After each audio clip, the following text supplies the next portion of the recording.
The moment we've been waiting for, man.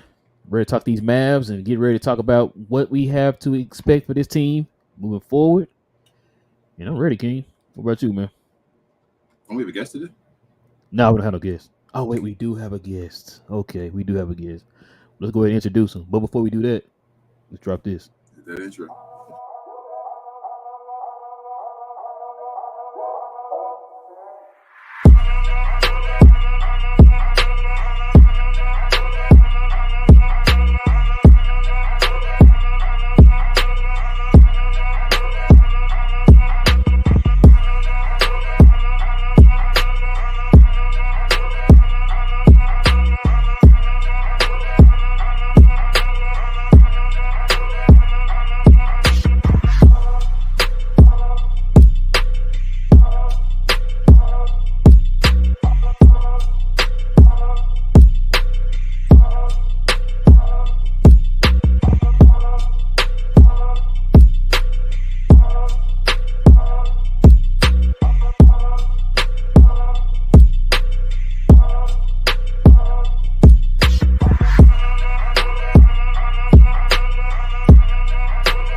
Yes, sir, guys. Welcome. Welcome, one and all. Welcome, Mavs fans. YouTube, what's good? To a brand spanking new episode of We Talk Mavs here on the Globe. I'm sorry. We Talk Mavs, where we talk Mavs from a fan's perspective, man. Listen, guys, we got a good one for y'all today. I know a lot of y'all are ready to talk about this draft, talk about some of the moves that the Mavs have made and some of the moves that the Mavs will make. And we got probably the best guy to do that right now, hopping on with us, man. We got a special guest. A lot of you guys know this, man. He goes by Fish from Fish Sports. So let's go ahead and introduce Mike Fisher in the building, man. What's good, Mike? Not the Mavericks last year. That's an understatement. But that wasn't good. That was crushingly disappointing, right? Yes. Let me ask you a question, Fish. All right, crowd, settle down a little bit. Yeah, and they love you. They love you. Let me ask you a question before we start. Yeah. What was your expectation of the team last year?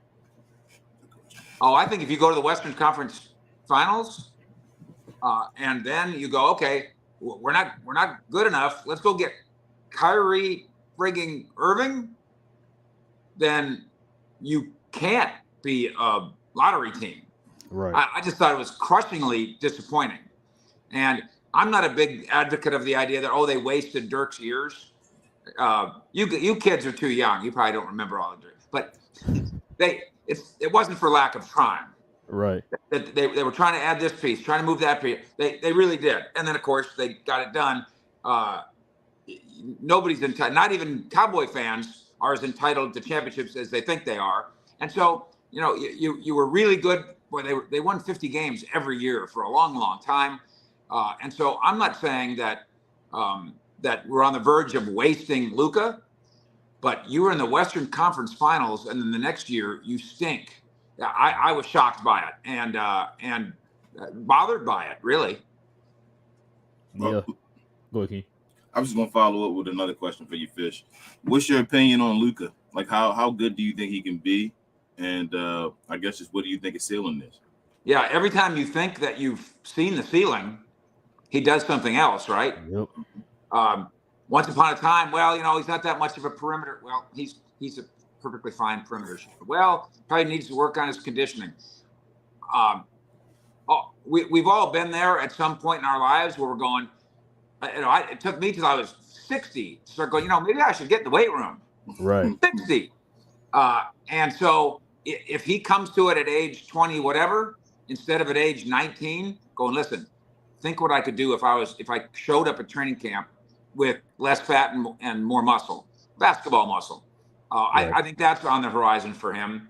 I've always thought, and this is my old joke with Jason Terry, and I've said it to his face, so I can say it to you. How is it that some guys in the NBA have really good footwork and really good quickness on offense, but they're slow on defense? How can that be? And so Luka becoming more capable on defense, I think that can be part of the ceiling. And then I guess one more thing. And again, I'm the oldest of 6 kids, 5 boys. They're in Greeley, Colorado, playing softball, basketball. Nobody threw more helmets, threw more bats, got in more fights, yelled at more referee than my brothers. Wasn't me. Oh no, not you. But my dad and my brothers were and continue to be out of control. So I'm the last guy in the world to say that you can't say a word to the referees or that you can't show your emotion on your sleeve, because I've lived it. But Luka, pipe down. You're going to get yours. We know this is a star system league, right? Mm-hmm. Just your turn will come where you're getting every call without having to ask for it. It's the most natural progression in the NBA. It's coming for Luka, and I don't want him to get in the middle of it and in the way of it by creating the impression with the referees or the audience that he's always bitching. Right. I mean, look, I heard somebody say this on Twitter. I don't know how true this is, but I guess there's someone from Europe who watched Luka in Europe play some clips and all that stuff, and they said Luka was doing the same thing in Europe too. Yeah, I didn't know that. Yeah, I thought it was just an NBA thing. And we talk about it all the time in sports, where Des Bryant, as you guys know, is a friend of the show, as we like to say. Right. And I've had this conversation with him, and I've had it about him too. You got all this passion, all this emotion. Now, steer it, put it somewhere, because just waving your arms around the sideline isn't getting anybody anywhere. And so I would say the same thing here. Luka also wears his happiness on his sleeve. So that's fun to watch when things are going well. But your anger, your frustration, you can say this to your kids, your own children too. You get angry, you get frustrated. You can scream and yell and punch a pillow, or you can go put it somewhere. And I want Luka Doncic, for his own good, to be able to put that in a box, into his toolbox, and use it in a positive way. Awesome. Well, I guess I'll go again, bro. We just had a draft yesterday. We did. The Mavericks ended up drafting 2 guys out of it, making a few moves. What's your overall opinion on what we did yesterday? Well, first of all, there's a misunderstanding, I think, of the history of the Mavericks and the draft. And for years, critics have said they don't take it seriously. Yeah. And that's not true. What they do is they don't take the guy they picked seriously, because they were using the picks to do other things. Right. We're moving that pick, we're getting Sean Marion. We're moving that pick, we're throwing that in, we get Jason. So that's using the picks. That's fine. But if you're trying to be salary cap friendly, every once in a while, somebody from the draft should probably be on your team. You think so? Obviously, it's affordable. And so for them to go into this draft with 10 and to come out of this draft with player, veteran, and dump Bertrand's fat contract, that's a bunch of pluses. Now, it's not like Holmes also doesn't have a bloated contract, but Bertrand's his ceiling is not very high. We know what he is. He's established what he is. Holmes is coming off a bad year. Can be a way better player than he was with Sacramento. So to go into that thing with 1 pick at number 10 and come out of it with a player in Holmes, I think in Derek Lively, something more than just a prospect. Yeah. He's a lot closer, I think, to, I could see that. The NBA is not like the NFL, so it's harder to make the transition as an observer to make that leap. But I think we can see it, right? 7'1" Duke guy, I think so. And then Prosper, the perfectly named other guy. I get it. Again, I'll let you guys break down the X's and O's of it, but I would say Prosper, his last name should be Prospect. Is that fair? That is. There you go. So they were saying too with him, Fish, well, from what I was looking at, he looks like he's kind of in the vein of a Vanderbilt, somebody like that. That long, rangy wing that we kind of been wanting somewhere between the 6'7", 6'9" range. That's kind of what he is. Hearing that he can guard 1 through 5, so that's a good thing. I know the one thing that the Mavs were looking at, they wanted to get some length and, of course, get more defensive-minded guys. Right. And listening to him talk in the press conference, I think he kind of has that idea. It's like, look, I'm gonna come in, I'm finna grind and play defense. Like having that type of mind frame going into your rookie year, that's a good thing. So now we know when we can count on you, you'll be able to come in there and do exactly what we actually need you to do. Like I said, we need length, we need defense. So, like you said, we got 3 good players from that 10th pick. So that's a good thing. We don't want a misunderstanding of what you are. But they said this before the draft, and I'm not saying that they telegraphed who they were going to pick, but General Manager Harrison said we need defensive rebounding. Right. And I think Cuban went on the kind of the car wash tour of the media and said we need defensive rebounding. So first of all, they're right, and they've been trying to grab bag it. And the McGee thing, JaVale McGee, that no disrespect to him, that was ridiculous, and it was ridiculous from the start. And it was about a year ago at this time. And again, nothing personal. It's about a year ago at this time. They not only did they sign him, but they announced he's going to be the starter. And it's almost as if they promised him he's going to be the starter. I mean, what planet are you guys on? What have you seen him do in recent years that suggests that? And have you forgotten? Because didn't we already meet him once? Yeah. And so that was grab bagging. There's JaVale McGee. This seems like more of a plan this time around, and hopefully it's a plan that works. Let me ask you a question too, Fish. Let me get your opinion on this. I've asked this to a couple of other Mav writers.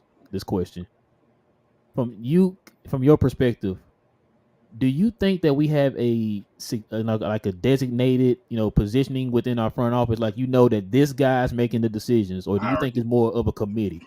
Oh, I know who's making the decisions. I mean, I think we know too. I thought maybe it was something we don't know. Maybe we were completely wrong about who we think is like making the final decisions. Because I feel like it's like, look, you got this guy here with Nico. It's like, if you got him in that position, you got him in there for a reason. Let's let him put his stamp on this, man, and see what he can do. Now, if some things don't go right, a few times down the line, then okay, maybe you probably step in and do, some correcting. But let's give him a chance to see what he can do, And I feel like he has his chance now in this draft. It feels like there's a lot of Nico moves in this draft. Agreed. And Donnie Nelson had a great deal of authority. Mm-hmm. And so did Rick Carlisle, and so does Jason Kidd, and so did Avery Johnson, and obviously Don Nelson back in the day. Right. Let me preface this by saying, if you owned the Mavericks, you guys are both ballers, right? Mm-hmm. Would you be hands off? I mean, no, I wouldn't. I don't think I would either. No. But here's the thing, with that though, it's like, the owner for the Patriots, right? He's not hands on. Like, he hires these guys and he lets those guys do their jobs. What I'm paying you for, He's not hands on like Jerry Jones and Mark Cuban, but I think he's more hands on than you think. Norman Brayman is the long time ago Philadelphia Eagles owner. And if memory serves me, he buys the Eagles, and then he goes and spends half the season in the south of France because he just bought them as an investment toy. Right. There's something to be said about that. Good. He didn't get in the way. Of course, he also probably didn't care. Yeah, he doesn't. And that's why the Eagles were so bad all the time. Yep. So Howie Roseman runs the Eagles as general manager, but Jeffrey Lurie's he's around. And so I don't know what the line that we don't want the owner to cross is.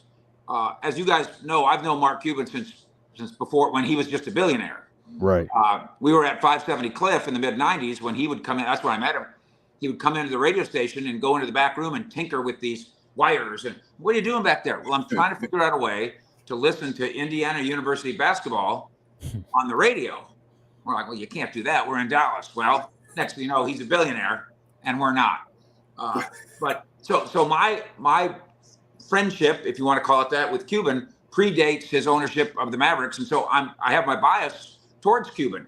Right. We started DallasBasketball.com in 1999 and couldn't have done it without his help. There was, of course, at that time a void in Mavericks coverage, which you guys and others have helped fix. There's no void anymore. Good for us. But Mavericks couldn't get on the front page of the Dallas Morning News in 1999. I remember them days. They could sign. They signed Dennis Rodman and Yep. could barely get on the front page of the Dallas Morning News. Yep. So that's the origin of DallasBasketball.com. We thought we were filling a void. Couldn't have done it without Cuban. So I lean to him in some respects, especially in this one, as I'm alluding to here.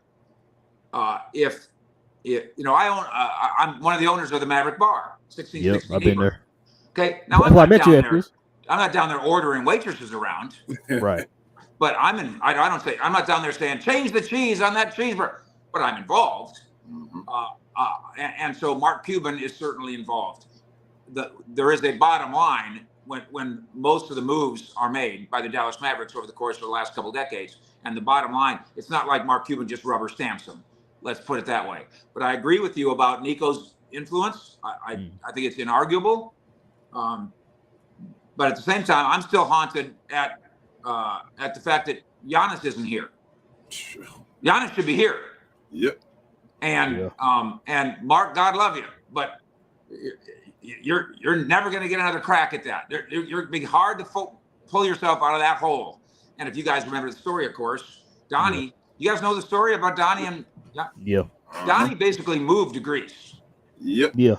And almost lived with the family, literally, and got so close with them that this was going to be Dirk-like. He was going to get married to Dallas, just like Dirk has. And then the salary cap concerns had Mr. Cuban saying, that sounds good, but we're going to get Dwight Howard. Dwight Howard, yep. And we need, I think the number was $219,000. So for $219,000, and how somebody didn't run into the room and say, wait a minute, if Dwight Howard really wants to come here, can't we just pay him $219,000 less? Especially if we tell him we're going to get you and Giannis. So Dwight, whatever the number was, Dwight, instead of you getting $20 million, you're going to get $20 million minus $219,000, but you're going to play next to Giannis. Yep. Now, how did all these gigantic brains not think of this? And so, involved owner, yes, I think that's important. But sometimes somebody in the room needs to tell the owner, even Jerry Jones, Jerry, shut up. Like the Cowboys did on Johnny Manziel. Oh, yeah. Perfect. You know my Johnny Manziel, have you heard my Johnny Manziel story? Yeah, heard, yeah. Okay. I think Texas A&M is getting ready to produce like a documentary on Johnny Manziel. And I'm about ready to call somebody down there and say, if you say that the Cowboys almost drafted him instead of Zach Martin, I'm going to come down there and strangle you. Because it never happened. That was, not to get too far off the Mavericks point, but I think you'll see how this is kind of the same package. Right. Jerry liked Manziel, no question about it, for all the reasons besides football and more. Yep. But that day, the decision was clear. Ryan Shazier, remember him, who got injured with the Steelers, of course, and Zach Martin. Those were the only two cards. There was not a third card to be turned in. There was not a Johnny Manziel card. They pacified Jerry a little bit by saying, yeah, Jerry, we'll think about it. And then they told him no. Will McClay, Steven, the rest told him no. So sometimes somebody's got to walk into that room, look that billionaire in the eye and say, you might be the smartest guy in the room when it comes to being a billionaire, but I'm the smartest basketball guy in the room, the smartest football guy in the room. And I'm happy when I hear that the Cowboys and the Mavericks have done a little bit of that. Give me a second, bro. I got a question, but my alarm keeps going off. I keep hearing it.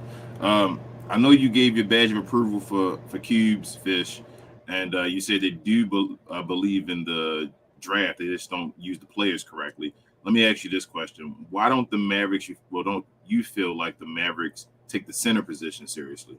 It seems like we haven't taken that position seriously since, I guess, Tyson Chandler. Yeah, like even Tyson Chandler we didn't take seriously. Hey, Fish, before that. Yeah. Before Tyson Chandler, who was it, Fish? Yeah, before Tyson Chandler, you might have to go back. James Donaldson. I said it.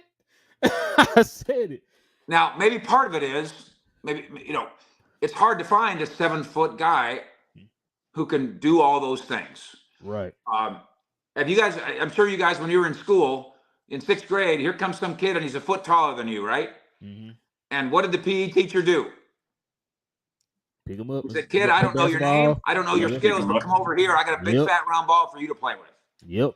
And the next thing you know, this kid's going, I'm okay at it. I don't love it, but I'm better than everybody else. Girls suddenly like me. And I'm told that I can get a college scholarship out of just this stupid thing. And then somebody might pay me money. And the next thing you know, and I won't mention any names, next thing you know, you've got 7-foot professional basketball players that don't love what they're doing. And again, it's not their fault. If I was in the same boat, I'd do the same thing. Wouldn't you guys? Yeah. But I think that's one of the reasons.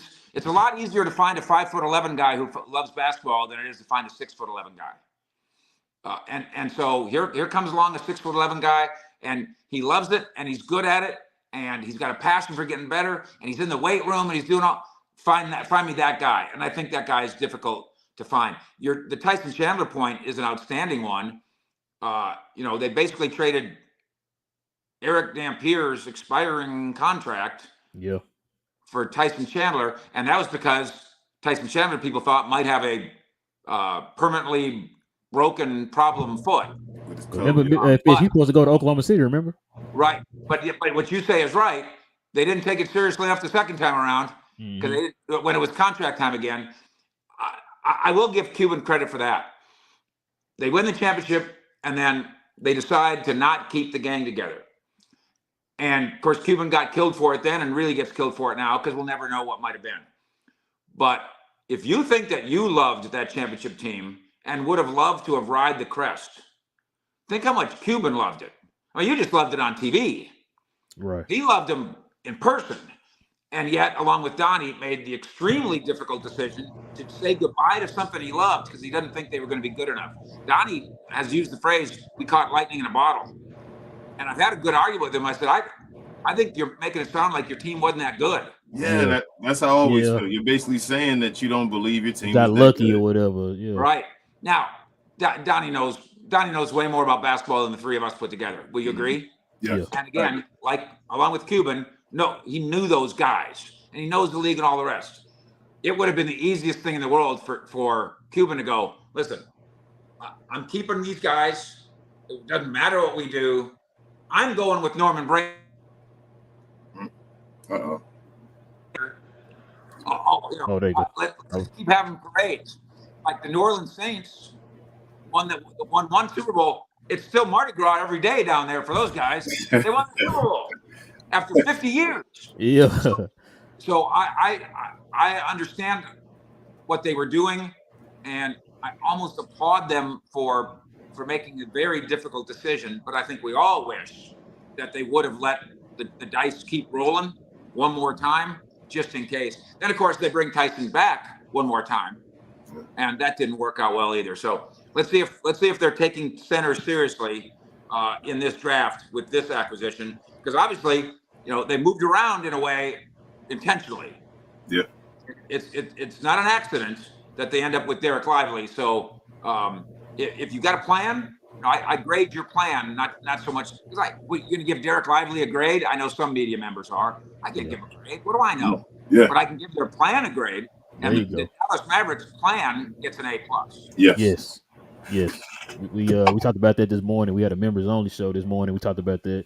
And a lot of the fans that we're seeing like on Twitter and all that stuff, a lot of them are getting them a good grade, man. And like you just said, I think that everybody is happy with the fact that we see Dallas having a plan. Because a lot of times, like you just said earlier in the show, it's like he's throwing things against the wall and hoping something sticks. With this, it actually seems like they're having a plan, and everything that they went through yesterday, you hear Nico talking about it, and it's like, okay, so Nico didn't plan this out the whole time. He was talking about it in his press conference or whatever. So, right. So yeah, I agree, man. Now use the same mindset and focus they've done it with Kyrie Irving. So let me ask you this, Mike. Get your opinion on this. Well, for one, would you want to re-sign Kyrie back?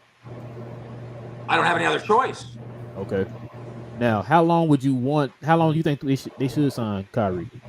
Max, Supermax. Supermax? Okay. What else can you do? The reason why we asked him because like a lot of teams don't have the cap space to sign them straight up, and you're hearing Dallas talking about they're not gonna, help anybody to get them, as far as the sign and trade and stuff like that. So it's like, what is Dallas gonna handle this the right way and treat him with respect when it comes to this contract? Like, you're not gonna lowball him or anything like that. Is it gonna be like, okay, we're gonna give him I think what is he up for 47? Are you gonna give him the full 47 for like 4-1 or whatever the case is? Well, you have two different questions here. One is, what are they going to do? Right. And the other one that I think is more pertinent for us is, what should they do? And listen, remember Kevin Smith, Pup from Texas A&M and the Cowboys cornerback? Yeah. He had a saying called, he said, yeah, he would say, playing the 49ers, they run a lot of trick 'em dick 'em. Can I say that? Can I say trick 'em on your show? They run a lot of trick 'em dick 'em. Okay? The Mavericks have a contractual history of trying to play trick 'em dick 'em. Yes. Yep. And it's why Steve Nash went to the Suns. Okay. Jalen Brunson. And it's why Jalen Brunson went to the Knicks, because the Mavericks tried to play trick 'em dick 'em. I'd say Kyrie, max, super max. I've said that so much. We're not playing around here. No, we're not going to let you go ahead if you have to be good, right? But I'm interested in you shopping yourself around, bringing back the best offer. That's what they did to Steve Nash. It's a disaster. Mm-hmm. No, we're not interested in seeing if we can bargain our way to maybe lose Jalen Brunson. A disaster. If Jalen Brunson was on this last year's team, we talk about that all the time.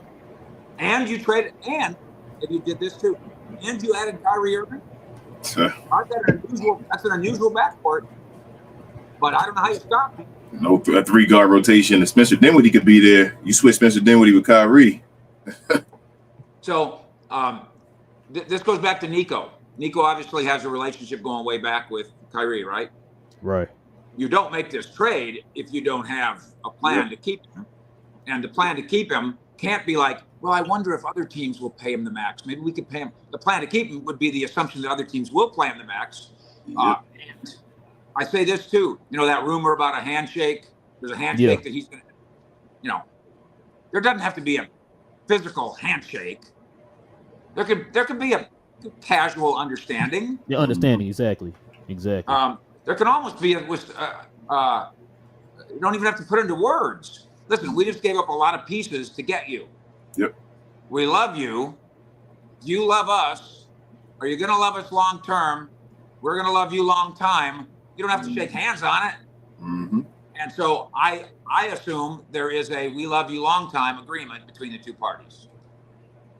I don't mean to get sexual on you, but that's what I'm saying. Yeah, I think so too, man. Because a move that big with a player like that, I think you have to have some type of an understanding. Which is why I don't think me and King ever felt like we were kind of nervous, like we're gonna lose them and all that stuff.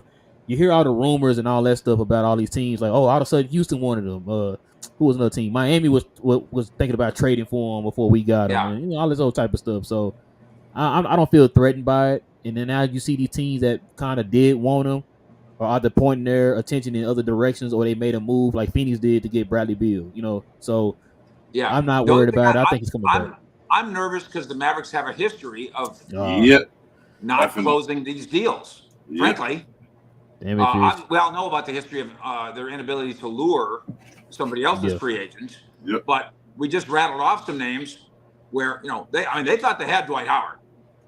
Yep. And they didn't. They thought they had Jalen Brunson, and they didn't. They thought they had Steve Nash, and they didn't. So, frankly, even we got this one locked up. They haven't even locked up the locked ups. Nope. So I am a little nervous about what might happen with Kyrie Irving. I just think this kind of a contract and this kind of arrangement, and maybe this is Pollyanna thinking on my part, but how you get married and you're like, till death do you part. Sometimes I'm like, well, yeah, why do you even have to say that? What do you think? We're gonna get married, but if it doesn't go well in 6 months, I'm out. Yep. Of course we're getting married for life. Of course that's the idea. And I hope that Kyrie and the Mavericks think about that, think about their relationship that same way. Look, just communicate. Yeah. Just communicate. I feel like there was a little bit of miscommunication between Brunson and the front office. You know what I'm saying? So that's why I feel like if you just communicate, kind of sit down and talk about, Let Kyrie know what the plans are. Let him help him to understand that we're trying to get this certain team around you. These are the kind of players we're gonna. You and Luka are the main focus. We're gonna try to put these players around you guys. We just need you to trust us. You said he has a relationship already with Nico, of course, with Nike, the whole Nike thing. So it's like I feel like Nico is able to kind of sit there and talk to him, and I think Kyrie trusts Nico enough to kind of understand like, this is what I'm trying to do. Jason So Kidd as well. Yeah, Jason Kidd. Well, that's like that was his favorite player growing up. But let me ask you. Oh, go ahead, Mike. When they got him, you remember they came right out. I think Nico came out and said, and Kidd did too, that this is Luka's team. Mm-hmm. Yeah, that had to be something. That had to have been something that they said to Kyrie. Yep. Already. There's no way Kyrie just turned on Twitter and said, "What? Where'd they pull that out? And nobody told me that." So that suggests that there is communication there. Now, the Kyrie that we've gotten to know a little bit. Yes, I'm sure Nico has good conversation. Obviously, Grant Efseth of DallasBasketball.com, he'd be the other guy that has good conversation with Kyrie. So there's two. He's been on the show. He does. Yeah. But Kyrie, and I've never had a one-on-one conversation with Kyrie Irving, but it seems like sometimes maybe you're trying to talk to him and he wants to talk about philosophy and poetry. Mm-hmm. And so, maybe the two of you got to sit each other down and say, listen, let's have a frank basketball business talk. And again, I would like to think that Nico, nobody else, that Nico has been in charge of already doing that. It's about relationships, Fish. Right. That's basically it's like anything else. If you have a relationship with a lady or anything else, you just want to you kind of coddle to them in a certain way. You kind of know their diva tendencies or anything like that, and you say, "Hey, we gotta meet in between." So it's just establishing boundaries. That's the major thing I think we talk about. And I hope and pray for the Mavericks' sake that Luka gets to be in the middle of relationships. Yep. Oh, we talk about it all the time. Our man Dirk, God bless Dirk. They're just Dirk the person in combination with Dirk the player. There's never been anything like him. Mm-hmm. But his reluctance to get involved in the recruiting, combined with the fact that he didn't grow up playing AAU basketball with these other kids. Right. He didn't go on recruiting trips with them. See, he wasn't friends with the other guys that way. Otherwise, it might have been different. Well, Luka grew up playing in Spain. Mm-hmm. Does Luka have the connections and the friendships that can make guys want to come to Dallas? And we could do LeBron James talk if you want to, but LeBron James on down. Can Luka get on the phone with LeBron James and say, "Hey, just between you and me, no tampering allowed. Come on over here." I think he can. I don't know if he will. Then chop, let's go. I don't know if he will yet. I think that's two different. That's two different things. You right? I think that may be the goal. Yeah. Eventually, I think that's part of Kyrie being here as well, as far as getting Luka to that point. As far as Kyrie and Nico, my opinion, I think it is. But I think, like we said, we talk about it on the show all the time. We need Luka if he's going to be that guy. Part of his leadership is to go around and be that guy that's going to go talk to other guys. It's the way the NBA is today. So you got guys. If you got to go paddle on a banana boat with the other fellas, then get your ass on a banana boat. Right. We say the same thing. Man, let me. You talked about free. Getting players here in Dallas. I got to ask you this, Fish.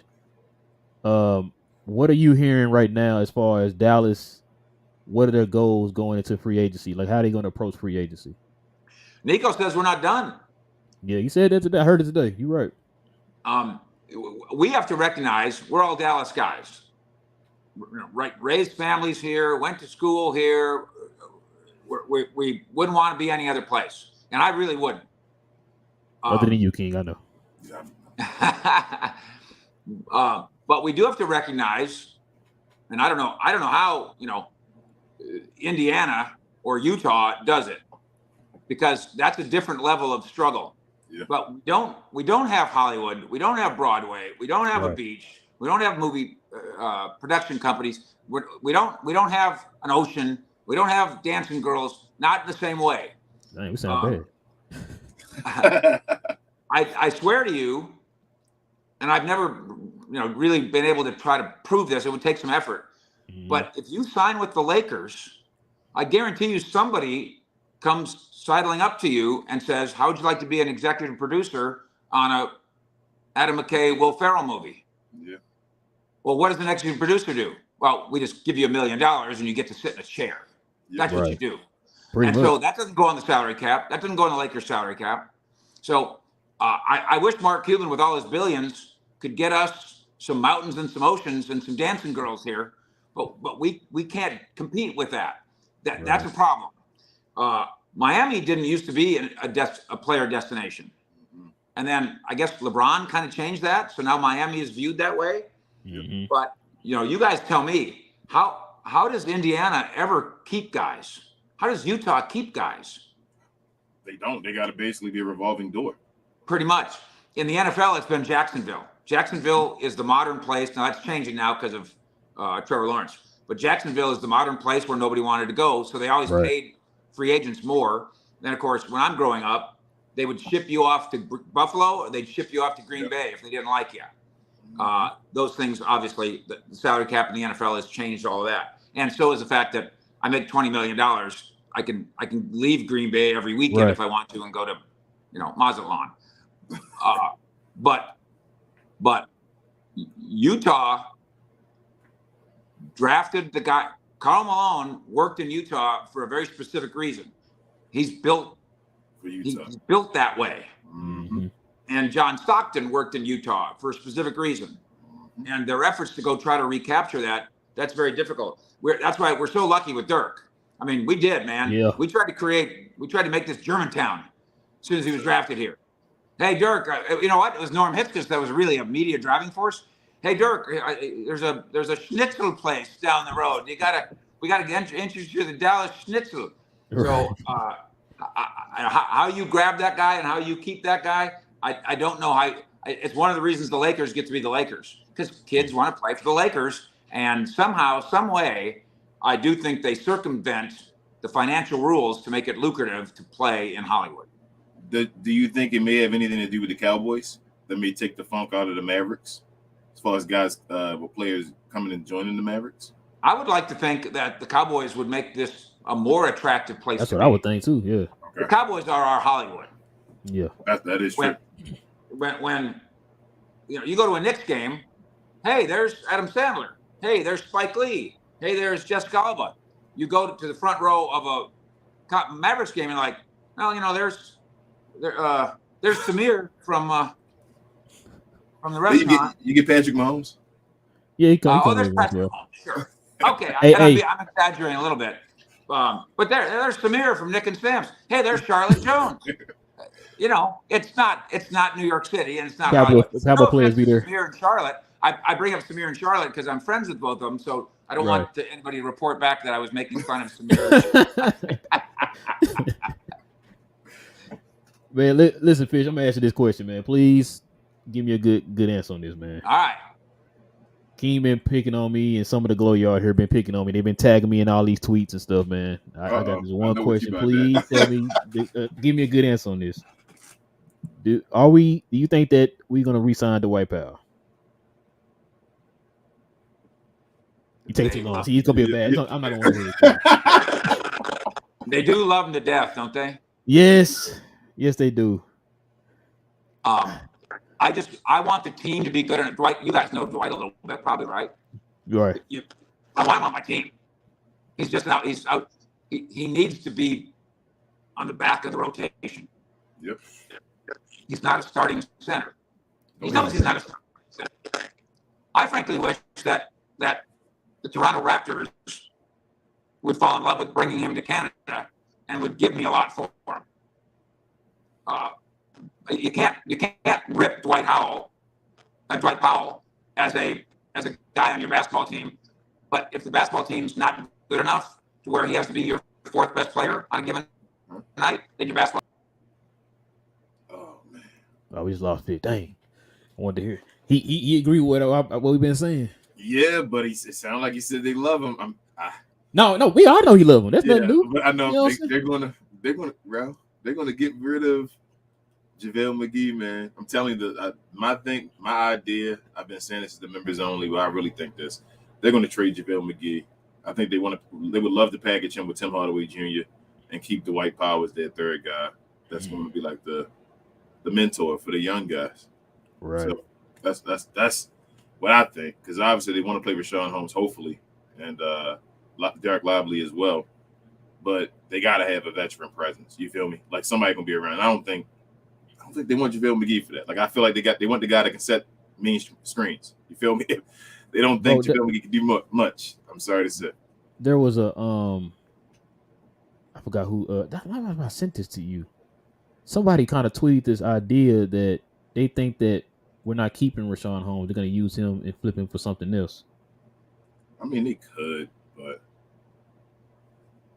I see it. Fish says his phone died. It's all right, Fish. Thank you. You can hop back on if you can get on it, but I know you say you had about 40 minutes, boss. But I know you said about 40 minutes. But it was about that time anyway. Yeah, but let me keep talking while I'm sending a text. Yeah.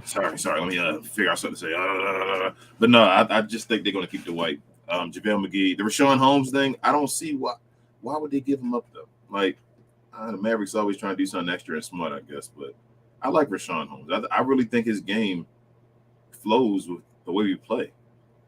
Like he doesn't have to be the starter for you, but I think he can be a reliable guy off the bench, and I think he can start when your starter doesn't start and actually give you good points. What was it like 2 years ago? I think where he was putting up 14. Yeah, 14 and 9, like just 2 years ago, before 3 years ago. I'm sorry, before DeMontis Sabonis was on the team at all. Yeah, like, bro, he's not trash. Yeah, that's what Landon said too. He started putting his numbers up. Yeah, it was just to see. I guess everybody, you know how it is. It's out of sight, out of mind. You don't realize there's no context. Yeah, it's never any context when it comes to sport debates, man. Yep, it's like, bro, Richaun never did anything. He didn't get hurt, nothing like that. His minutes went down because it's a bonus. Because they had a better player, and then he went. I remember him putting up numbers and destroying Maxi Kleber and Dwight Powell. You say he's destroying who? Maxi Kleber and Dwight Powell. I think you destroyed Maxi Kleber and Dwight Powell too. That's nothing new. The all NBA defensive player. No, I'm sorry. This is a new season now, yo. I'm done with that. Maxi on the team for now. Maxi gonna be healthy this year. He gonna go back to the power forward position. He gonna play off the bench. I actually think Maxi's gonna be decent this year. We keep like getting big guys behind him to keep him fresh. Like my issue, I don't want people to think I hate Maxi Kleber. I don't hate him. I just put together knowing, you know, his time, how old he is, things of that nature, and to put himself together. That Fish is back. Oh, we got the guest back. Okay, there you go. I think Dwight Powell unplugged my power. He probably did. Ask Richard. He probably tell him. He'll tell you that Dwight probably did it. He thinks Dwight is Mark Cuban's long lost son. All I know is I probably should have just let it go because my out cue, my goodbye was perfect. Yeah. But I didn't want you to think I was rude. Oh, no, you fine. It is hard, whether it's Cowboys or Mavericks or whatever. You like a guy, the guy's good to you. Dwight Powell's never done one wrong thing to me, or probably anybody else in the history of the world. But you have to separate whether it's our business or you don't have to separate if you're a fan. Right. But if you're kind of wearing multiple hats and you're a fan and you're media, you have to find a way to kind of separate that and not end up falling in love with guys just because they're good to you. Does that make sense? Yep. No, 100% community service. Yeah. And that's what we always say too, Fish. Like we don't want people to think like we hate him as a person. I'm not talking about person. No. Whenever you hear us talk about these players, we're strictly talking about them on the court. It's like, what are they doing for us on the court that helps us win games? And I feel like this is the one thing I'm gonna ask you this, Fish. I ask people this all the time. Can you name me one thing that Dwight Powell has added to his game since we picked him up? That that's a legitimate criticism. Now I will bounce back on you. You got to have glue guys. Oh no, you do. I mean, not everybody on your team is going to be a star. Not everybody on your team, there's not the room for him to be anyway. And so, you go back to the Mavericks championship team. There was guys on that team that fit a very specific purpose, and some of them were not necessarily guys that you'd want to date your sister. Right? You're right about that. Okay, and again, we won't mention any names here. Yeah, no names. So that's why I say we got to find a way to separate. I think Dwight Powell on my basketball team is a good thing. Dwight Powell high in my rotation probably means I'm limited as the team.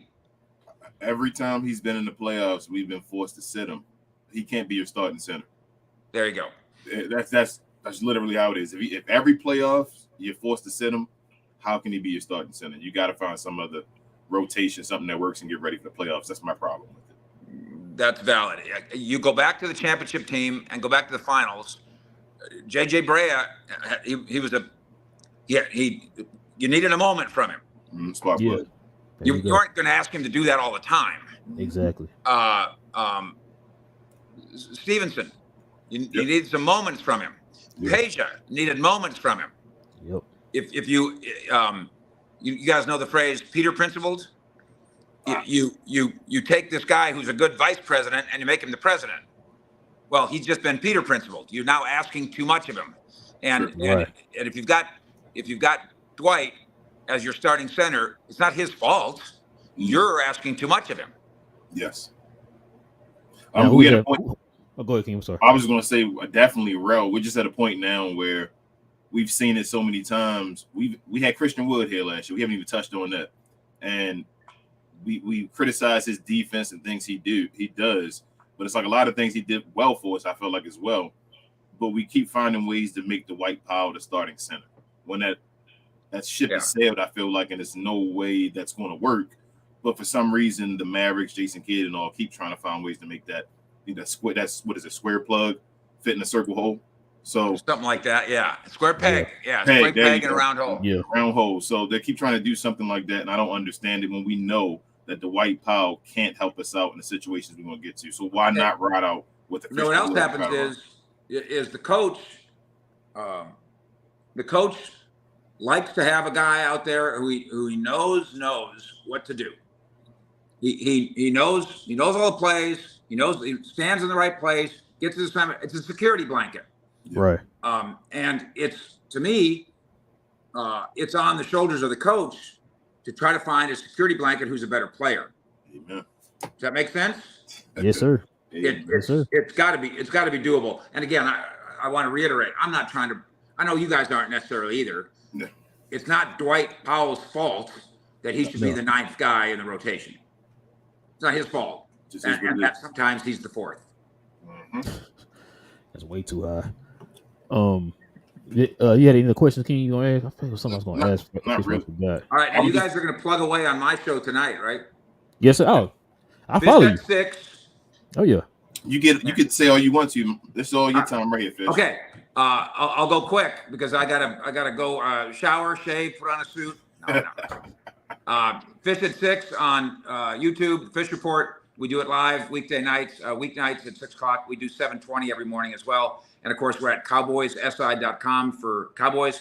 And I assume your audience knows that for Mavericks, we're at dallasbasketball.com. And we just feel like we call it the 75-member staff. There's just nobody who does quite what we do.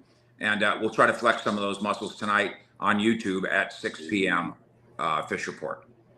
Hey, man, y'all putting together a little squad over there, man, at dallasbasketball.com, man. Shout out to Grant, man. We got a little squad. We do. Yeah, he was on our show before, man. Shout out to Grant. Pretty good. Okay, get a load of this. As long as we're plugging away for one more minute. Our Sports Illustrated, we're affiliated obviously with Sports Illustrated. Our Cowboys, NFL, and Mavericks coverage in the first 15 days of this month had 7 million viewers. I believe 7 million readers. Yeah. Now, I don't know why I can't just turn that into a penny per reader. I don't know how I'm not that smart. So we're more popular than we are rich. Let's put it that way. But boy, we're having a ball, and I appreciate you guys giving me the chance to flex those muscles with you. You guys do a heck of a job, of course, and I'd love to come back at your convenience. And I promise I'll keep my phone charged. Oh yeah, for sure. Hey, anytime, Fish. Like I said, man, I'm glad you hopped on, man. I've been a fan of yours for sure. Like I said, I'm from Dallas. He's from Baltimore. Yeah. So I've known you a little bit longer, and like I said, I used to follow your work, man. We used to be on 105. Used to be doing some of the post game shows and stuff on Fox Sports and stuff with the Mavs. Like definitely follow your work, man. I've even met you in person before, man, at the Maverick bar, your bar in Carrollton. So yeah, man. Like I said, in other words, you've been following me since you were in kindergarten. Is that what you're trying to say? No, not that No, long. Brian gonna tell you his age. He's an old man too. Yeah, I'm old, man. That was an old My man. knees start cracking, so I'm pretty old, man. But yeah, Fellas, let's do it again. I appreciate you. No no problem. man. Thank you, Fish. We appreciate Thank you, you so Thank you. much. Thank you. Yes, sir. We got, like I said, that was Mike Fisher, y'all. Definitely appreciate him hopping on, man. We definitely gonna hit him back up, man. See if we can hop on again soon. But yeah, man. Change that view for me, bro. You said what? I was saying change that view for me. Oh me. yeah. But yeah, man. You got anything you want to touch on, man, before we get to the peoples? No, I mean let's talk to the people for a little bit. We got some time. Yeah, let's get to the peoples, man. Listen, guys. You already know how this works. We got your questions in your comments here, guys. You guys have any questions or any comments addressing us? You already know what to do, man. Hit us with that WTM in front of your question and your comment, guys, so that way we know you're talking to us and not one of your fellow Glow Yard family members. Listen, man, we had a good one here with Fish. I know we have some technical difficulty in between. It's starting to rain over here, so I don't know if you heard the thunder in my background. Yeah, I heard it. Yeah, it was clapping and stuff, man. Hey, matter of fact, I hope my wife took the dogs out because they be my dogs are bougie, man. Oh man, they don't like no drop of rain on them. So, but yeah, let's get to it, man. Oh, my bad. Yeah, got a couple of super chats. Hey, all right, man, let's get to it. The MVP of the channel, Coy, was good, man. Got with the $4.99. Don't know he is a Glow Yard member. He says much love, guys. Appreciate it, man. Appreciate it. You always, Coy. Thank you, man. And then Logan, man, with the $5 don't know. He says, what other pieces would you move to improve the defensive side? What free agents would you go after to improve the defensive side? I think the main guy we've been talking about over the last 24 hours probably Grant Williams. Yeah, we want to. Go ahead. I'm sorry. No, go ahead. I was just gonna say that's who I feel we can get him. I think we're good to go. Yeah, I think we need that. We need another 3-and-D guy, like a wing, as you said, like Grant Williams. I also think we need to get rid of one of our centers out. We need to decide we're doing with Dwight Powell, obviously, with that whole situation. And then, like you guys said, maybe one more ball handler.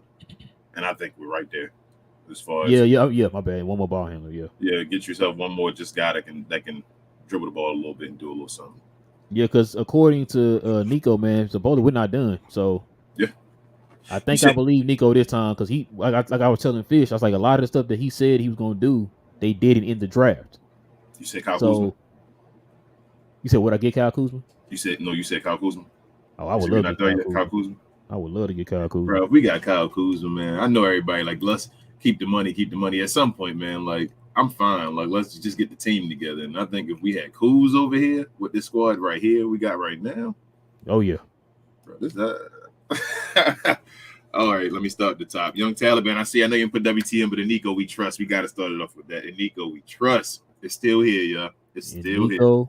We do be trusting. Twitch and Ash also said, Nico, we trust. Let's go. Yes, sir. Johnny B says, A, back at it like mathematics. Hey. What's 2 plus 2, Johnny? What's 2 plus 2? Oh, man. You trying to embarrass him? This fits. Matthew said, Nico was cooking last night. I don't know about you guys, but I'm feeling very confident when free agency hits. I have a lot of confidence in him to build the right pieces around Luka. Yeah, you know what's funny, man, about this whole free agency thing? Like, I feel like this is probably the first year where people aren't going to be mad if we don't have a splashy move. No, like, they make a very good, intelligent move. People will be happy. Bro, I'm happy. I'm not going to lie to you. It's not like I want to do more moves. But, bro, I'm happy with the team right now. Not to say I'm happy with them. Like, I think they're going to win a championship. You're happy in the direction they're going. Yeah, you got pieces off of it. You feel me? I can, like you said earlier with Mike, you can see kind of like the light now. You feel me? Like you can see the direction. Like, okay, I see what we're doing now. We can go grab a piece here and there or whatever to get yourself there. So I like it. I think it was an awesome draft night in general. It was the first night. Yeah, like I said, man, shout out to Jay, man. I was kind of panicking a little bit, and Jay was like, "Yo, hold on, we didn't hear Mark." Cause like I said, Mark Stein was there, so he's like, "Yo, we don't hear Mark talking," which means he's probably on the phone. And as soon as I picked y'all ready to come in, and we heard Mark talk over the microphone, he's like, "Yeah, so Dallas made that trade for Lively or whatever." Yeah, and I was like, "Okay." And Jay was like, "I told you." I was like, "Hey, I'll never question Nico again. Never." I didn't want to question him before. I was falling off the train because I was scared of Mark Cuban and all. Mark said he's going to jump off now and not do as much. He said that out of his mouth. Nico, I believe in Nico. I've been told y'all that. Like, it's just something I thought they brought him here his job for a reason. You feel me? Bro, like it just feels good to now see the plan. You have a plan. Yeah. And he's talked about the plan. You know what I'm saying? Like, I just felt like with Donnie, like he said, he was just throwing stuff against the walls. And it's like, bro, I believe Nico can do anything. That's how I feel right now. The way he's been doing these moves and these people, like every time I think there's no way to get out of this, Nico's got us out of it, bro. Like I didn't think we get out of Josh Richardson. When he got Bertans for a trade exception, bro, we didn't bring any body back. I was like, listen. We kept hearing about him trading him and the pick for a player all off season, and so now you sitting there telling me, bro, you traded him and didn't bring back any salary back. No, and you get a trade exception that you could have used, and you end up getting 2 players out of it, 2 rotational players. He did everything. Athletic defensive wing, and you got a center. He did everything we cried about on the show. Yes, that's how I felt. Like everything we talked about. Like, can you possibly get Bertans out of here for one of those teams that need to take money on? Not worrying about it yet. Yep. Yo, he did everything. I don't know why I didn't think of Oklahoma City, man. As far as like somebody you could just dump to or whatever. I thought OKC was getting ready to sign contracts, though, but I guess Bertans only really got 1 more year left, so they like, we'll take it. We're fine. Because I think with them, he can play out this year or whatever. But I think next year, if they don't play him a certain percentage or whatever, they can just cut his contract, I guess, because it's only $5 million. Bertans, I think, bro. I think after next year, Bertans at most probably a minimum player.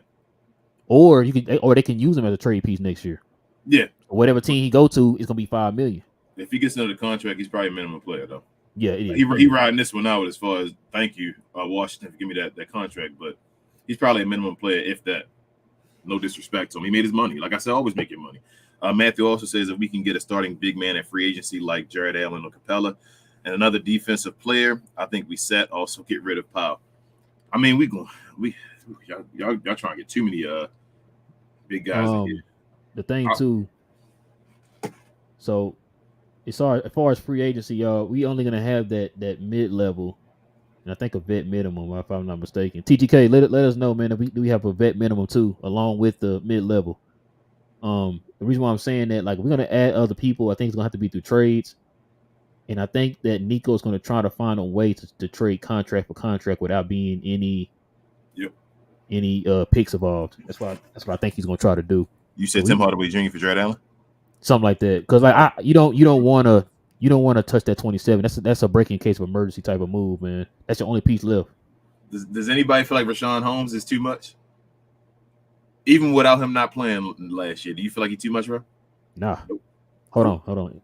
Is he better than Dwight Powell? He asking the wrong questions, bro. Is he better than Maxi Cleveland? Yes.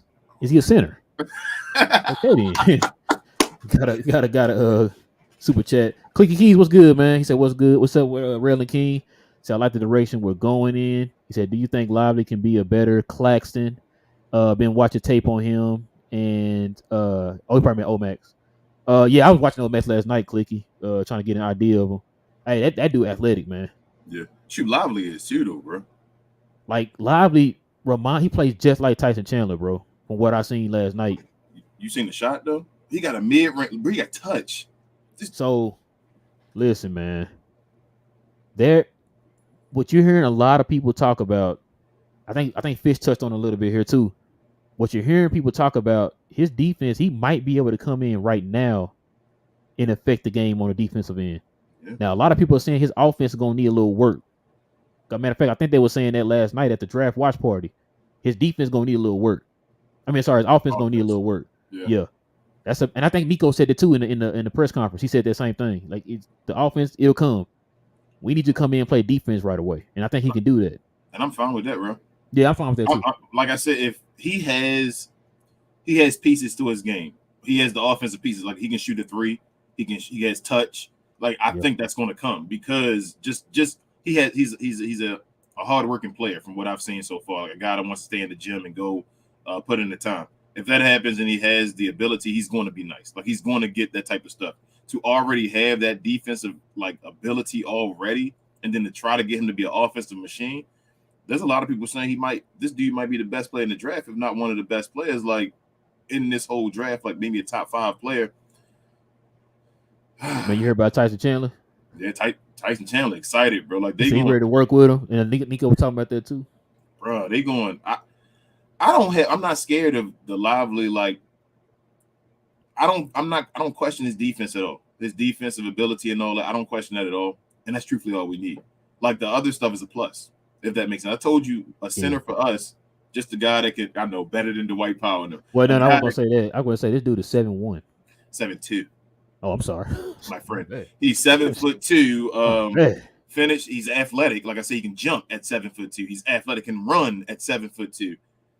This guy can jump out the building. He can grab rebounds. He can block shots. Like, he can play in space. He can switch. He can switch, guard on pick and rolls. He can play drop coverage because he's ridiculously long. Like, that's the guy that you need that can move his feet and play drop coverage, because then he can still block shots. We have that guy. If he gets anything offensively, that's extra. That's icing on top of the cake. If he gets anything offensively, which I think he will, I think he's going to be nice offensively just based off of Luka and Kyrie. Yeah, you think he can get a DeAndre Ayton offensive game?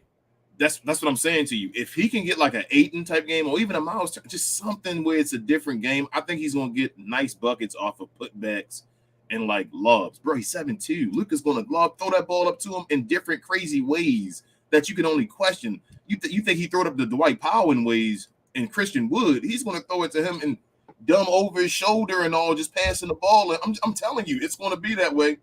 And this guy's going to get easy buckets. Think of like a DeAndre Jordan. Like, it's crazy because all the centers that we always wanted, this guy can fit that mold of all the ones we ever missed that we've been looking for, as far as being at Dallas Mavericks center, saying, hey, DeAndre Jordan, where are you? A little bit of Dwight Howard, where are you? Look, Tyson Chandler, where are you? This guy can fill that role, and we drafted him. So it's not even trying to go out and find him and see if we can get him at the right time or whatever. It's up to Jason Kidd and them, man. Like, Jason Kidd, do your job, man. Get this guy shooting threes from the beginning. I hope he does. I hope he come out the gate shooting threes. Like, he's barely missing any in the little workout or whatever. If they get him shooting threes right away, well, he's a respectable 3-point shooter, meaning that he can get the 30%, over 30 as a center in the league where guys can't leave him. And then you got Omax. You know, like I told you, he shot 35% in college. They don't even talk about that. He shot 34%. So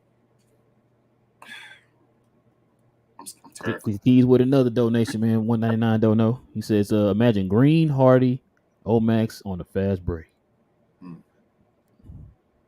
Oh, Luka's gonna be running more too this year, yeah. Watch. I think so too. I think he'll be more conditioned to do it too. He getting ready. He's getting ready to run. Oh my God, I can't wait. I can't wait now. I'm excited. Now I'm over baseball season now. Go O's. But let's get to the playoffs for that. I'm telling you. Nick's nice. What's good, man? Salute, man. Salute. We got let's see, Matthew again saying, any suggestion who we should trade for? We already said basically Grant Williams is the main guy right now. I would want like a Grant Williams, who did Larry say this morning? Jeremy Grant, like a Kyle Kuzma, somewhere around that type of range. Yeah. Get one of them guys, man, and I think we're good to go. Because I think the key now is going to be depth. You have to build depth. Yep, that's what it is now. That's the piece now. We got our pieces in places now. Yeah. We just need depth now, as far as having guys that can come and fill positions and guys don't get burnt out. Matthew also says, I like the dude from Sacramento who can rebound and play defense, just what we need, and he can score.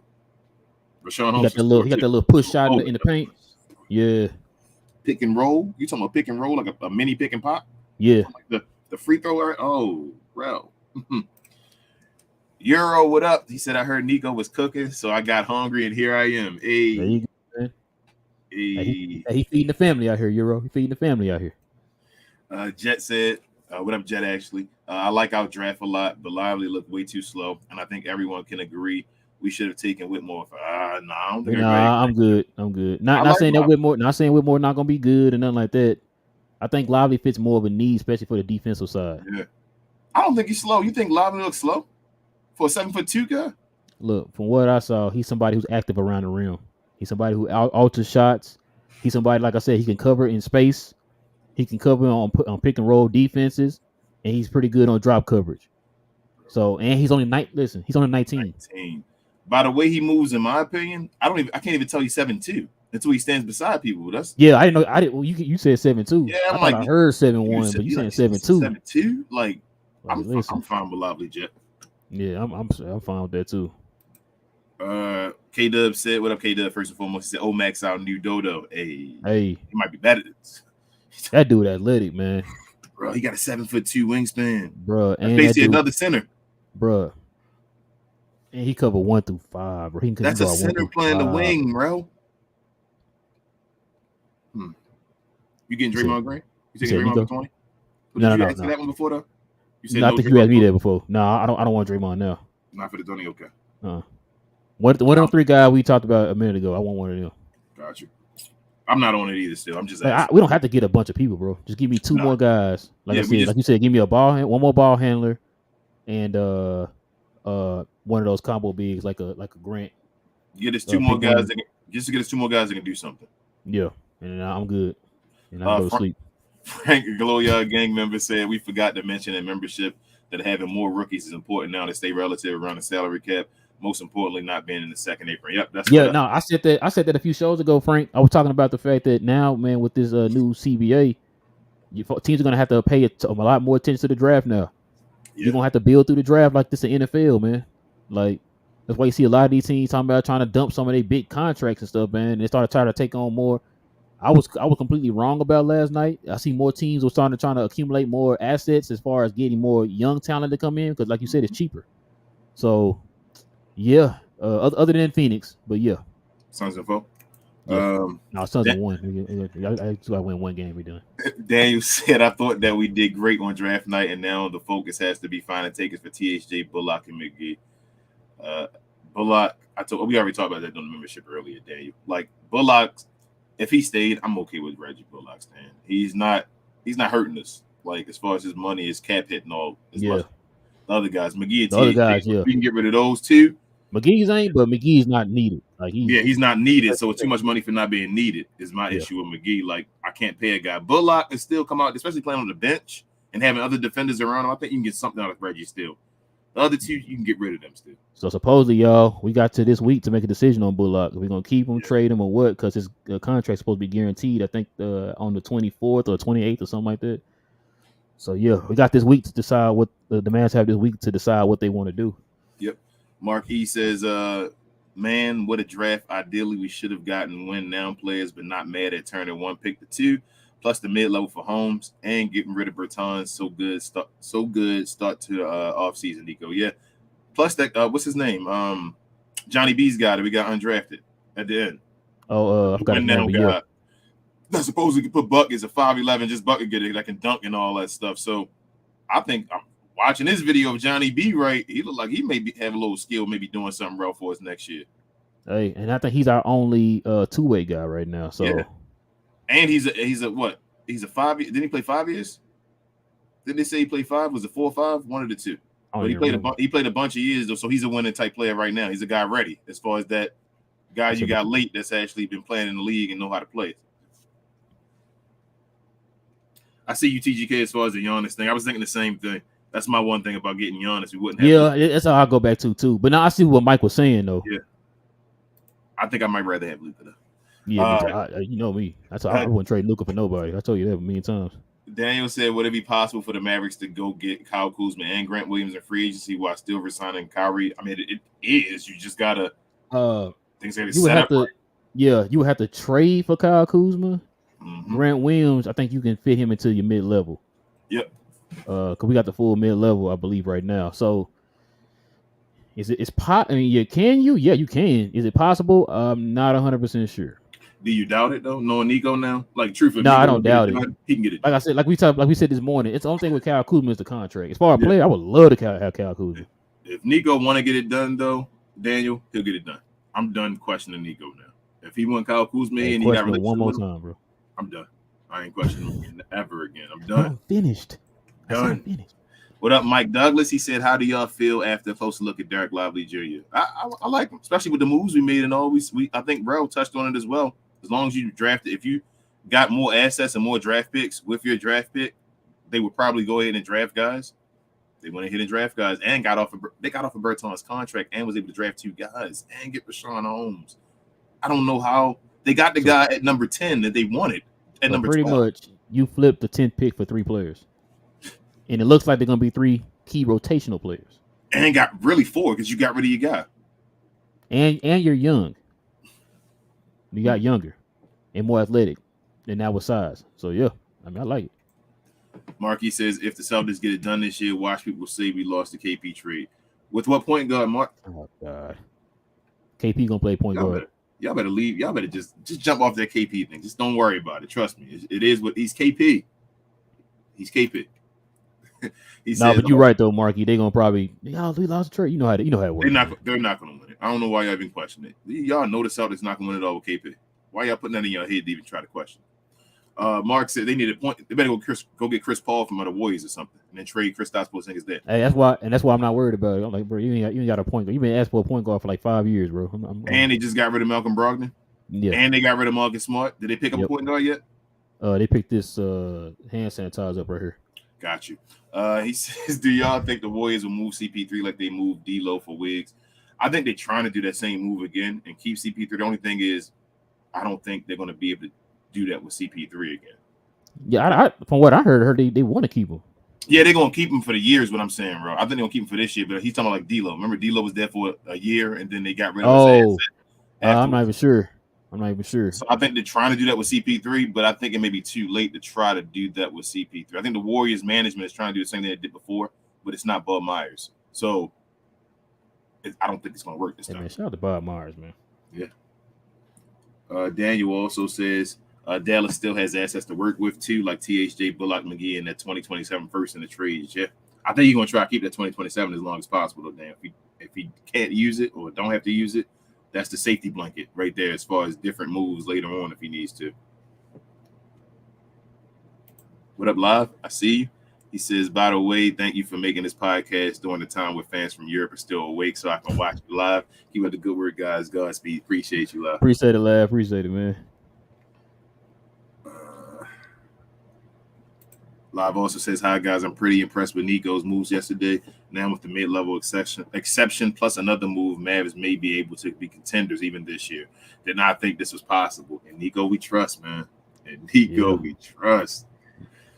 Finesse says, y'all tanked on that last game is lame. Hey, man, I can't believe that we.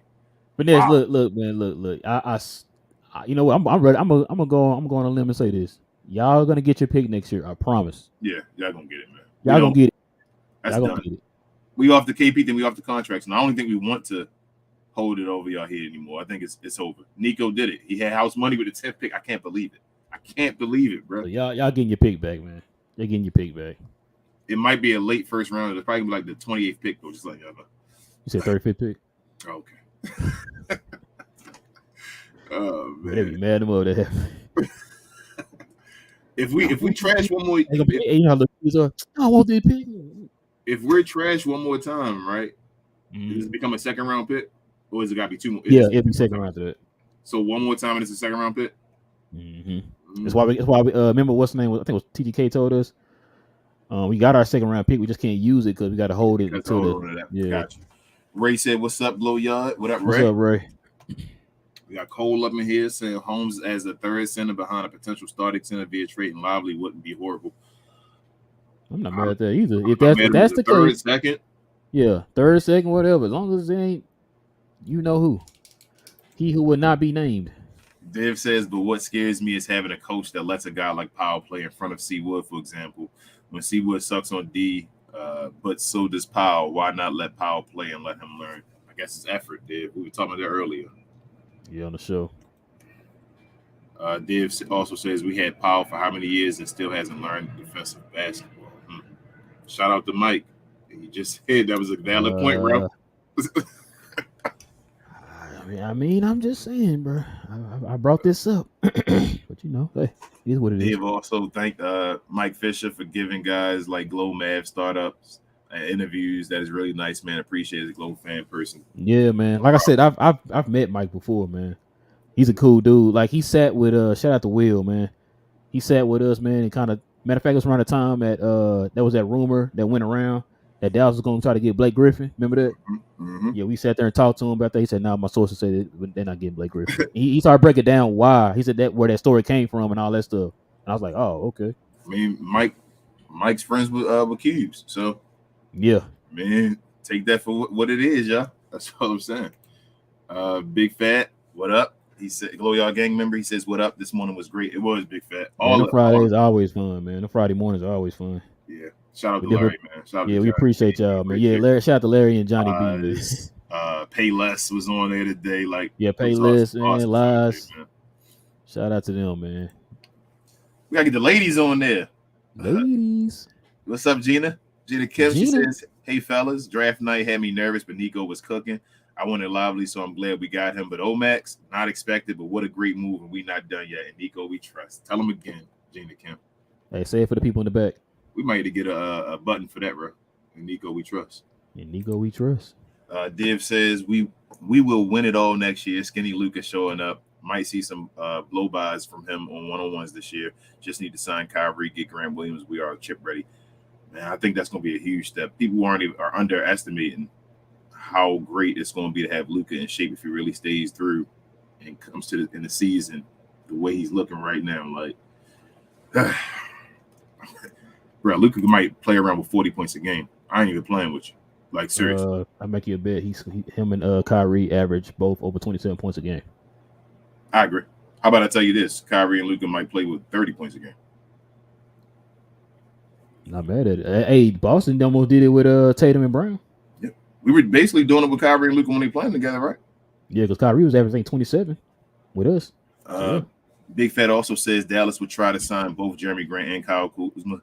I think Dallas could sign a trade for both as long as both want to come in. Yeah, that's what I'm saying, Big Fat. We have to. Man, they do that. It's over. It's over, bro. Mad. People keep saying about this second bracket or second apron. If you're going to be, it's not a problem again being over the second apron. That's not, in my opinion, I don't think it's a problem. You just have to have your team. You feel me? Like, you gotta have a team you feel like can win a championship to be over that second apron, and then you fine. Like, just go win championships. So if we got Jeremy Grant and Kyle Kuzma, I mean, bro, would you think we'd be the favorites? Listen, I already got my tent set up downtown, bro, by the AAC for the parade. I got my spot already. Hey, I'm putting my money up for Luka winning MVP this year. I'm gonna bet on him this year. I believe he is gonna do it. Dave also says, nice like yesterday shows players who are free agents that Nico is in charge and is making moves and doing the right thing. This is a good sign. Amen. Amen. And like you heard Mike say, Div, and I just brought that up too. It just feels like Nico is finally putting his stamp on this. Like, he's making the decisions. It's like he's hands free. You've been in here long enough to know how things work. You got the right people around him. Because I know he joked about not knowing the cap like that. You got a capologist for that. You know what I'm saying? You got a guy to let you know what you can and what you can't do. Oh, we can do that? Bet. Let's put this and that in that parameter or whatever. Or we can't do that? Okay. Plan B. Let me do this. You know what I'm saying? So that's what I like, man. That's what I like. Just let Nico, like we say, let Nico cook. Let him cook. What up, Anthony? He said the Mavs vibes is completely different after last night's draft. Amen, man. Like, yeah. It feels like everything just switched and like everyone got on page again. Like, the fans, we just passionate, man. Got very passionate fans, which is awesome. And everybody got back on board. It felt like Nico reeled us all back in. Said, come on, you know what it is. Shout out to the people, man, that went to the watch party last night too, the draft party. That's probably the first time I ever went to one of those watch parties and actually had fun, man. That means y'all had a good time. I told you, I think this is one of the best drafts the Mavericks ever had. Yeah, it is, man. Gina Kim, you said Cherokee Parks. Gina Kim also. I tell you, I told Jay, man. I said that's the last time I told my boy Fred and Jay, man. I said that was the last time I went to a watch party, a draft party. Man, my pops was mad after that one, boy. He said, "Grab your coat, we're getting out of here, man. It's don't make no sense. We just got Cherokee Parks." How was everybody feeling after the Luka JB one? Was it just okay? Let's see. I didn't go to that one. I know I'm just saying the feeling over there. What was it? Oh, everybody. Oh man, I was like. I don't know. I was in Miami at that time. Okay, but it's everybody was like, we gonna get something done, or was everybody like, it's okay? I think majority of the people were happy when we got Luka. But they know nothing about you know what? A lot of people were happy that we got Luka and Jalen Brunson. Yeah, they like Jalen Brunson. Gina Kim also said, I saw some Mavs fan upset and complaining like this is a great start. Obviously, we're not done yet, but we have improved a little. I don't know what more they want, just being negative. Hey, you can always have folks being negative and being trolled. Yeah, it's not gonna always be 100%, Gina.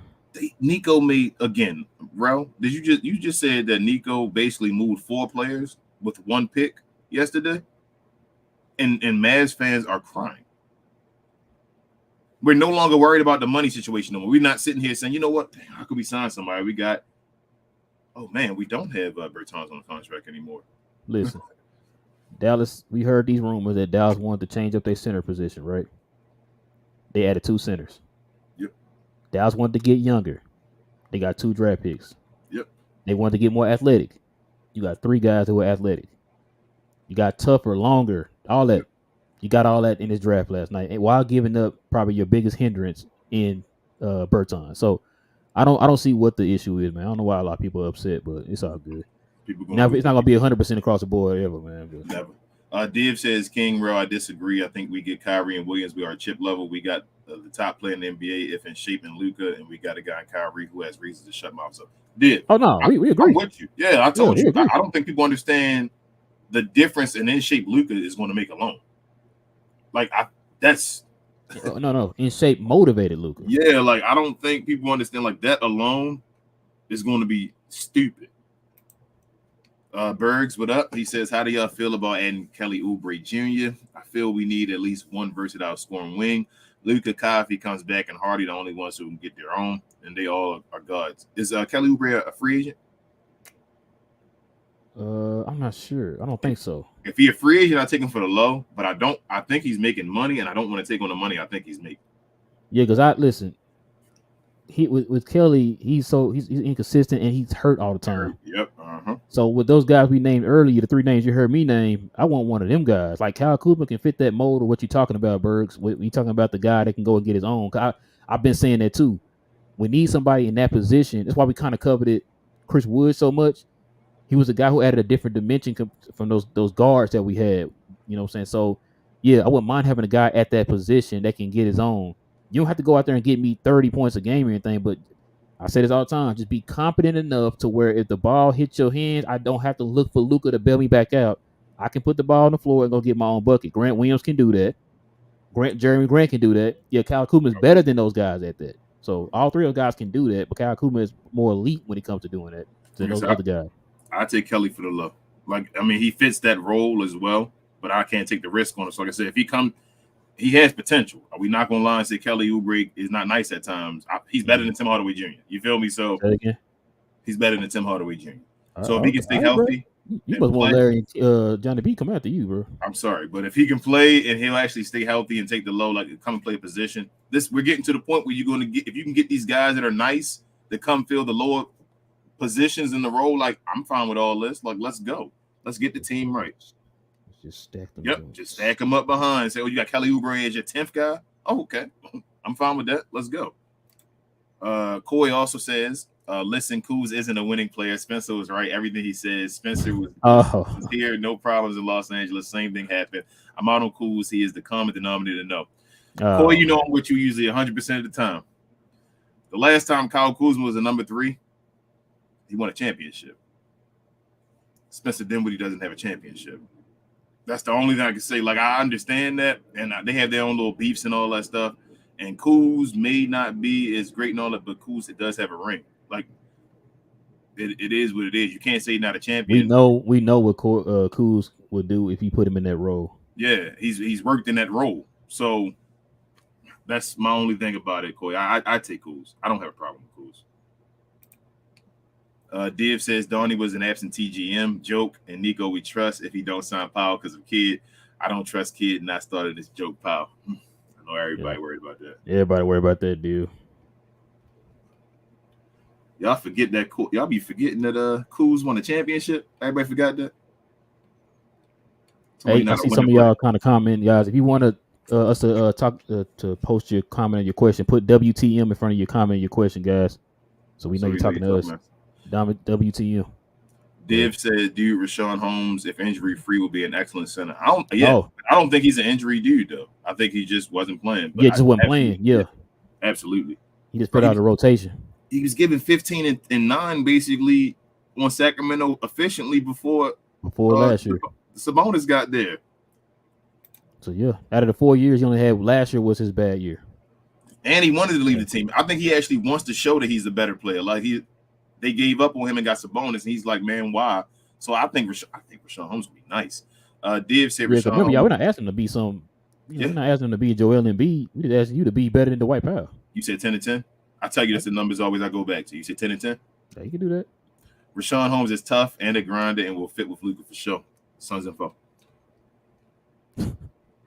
Yeah, finish everything off with the Suns info. Suns info.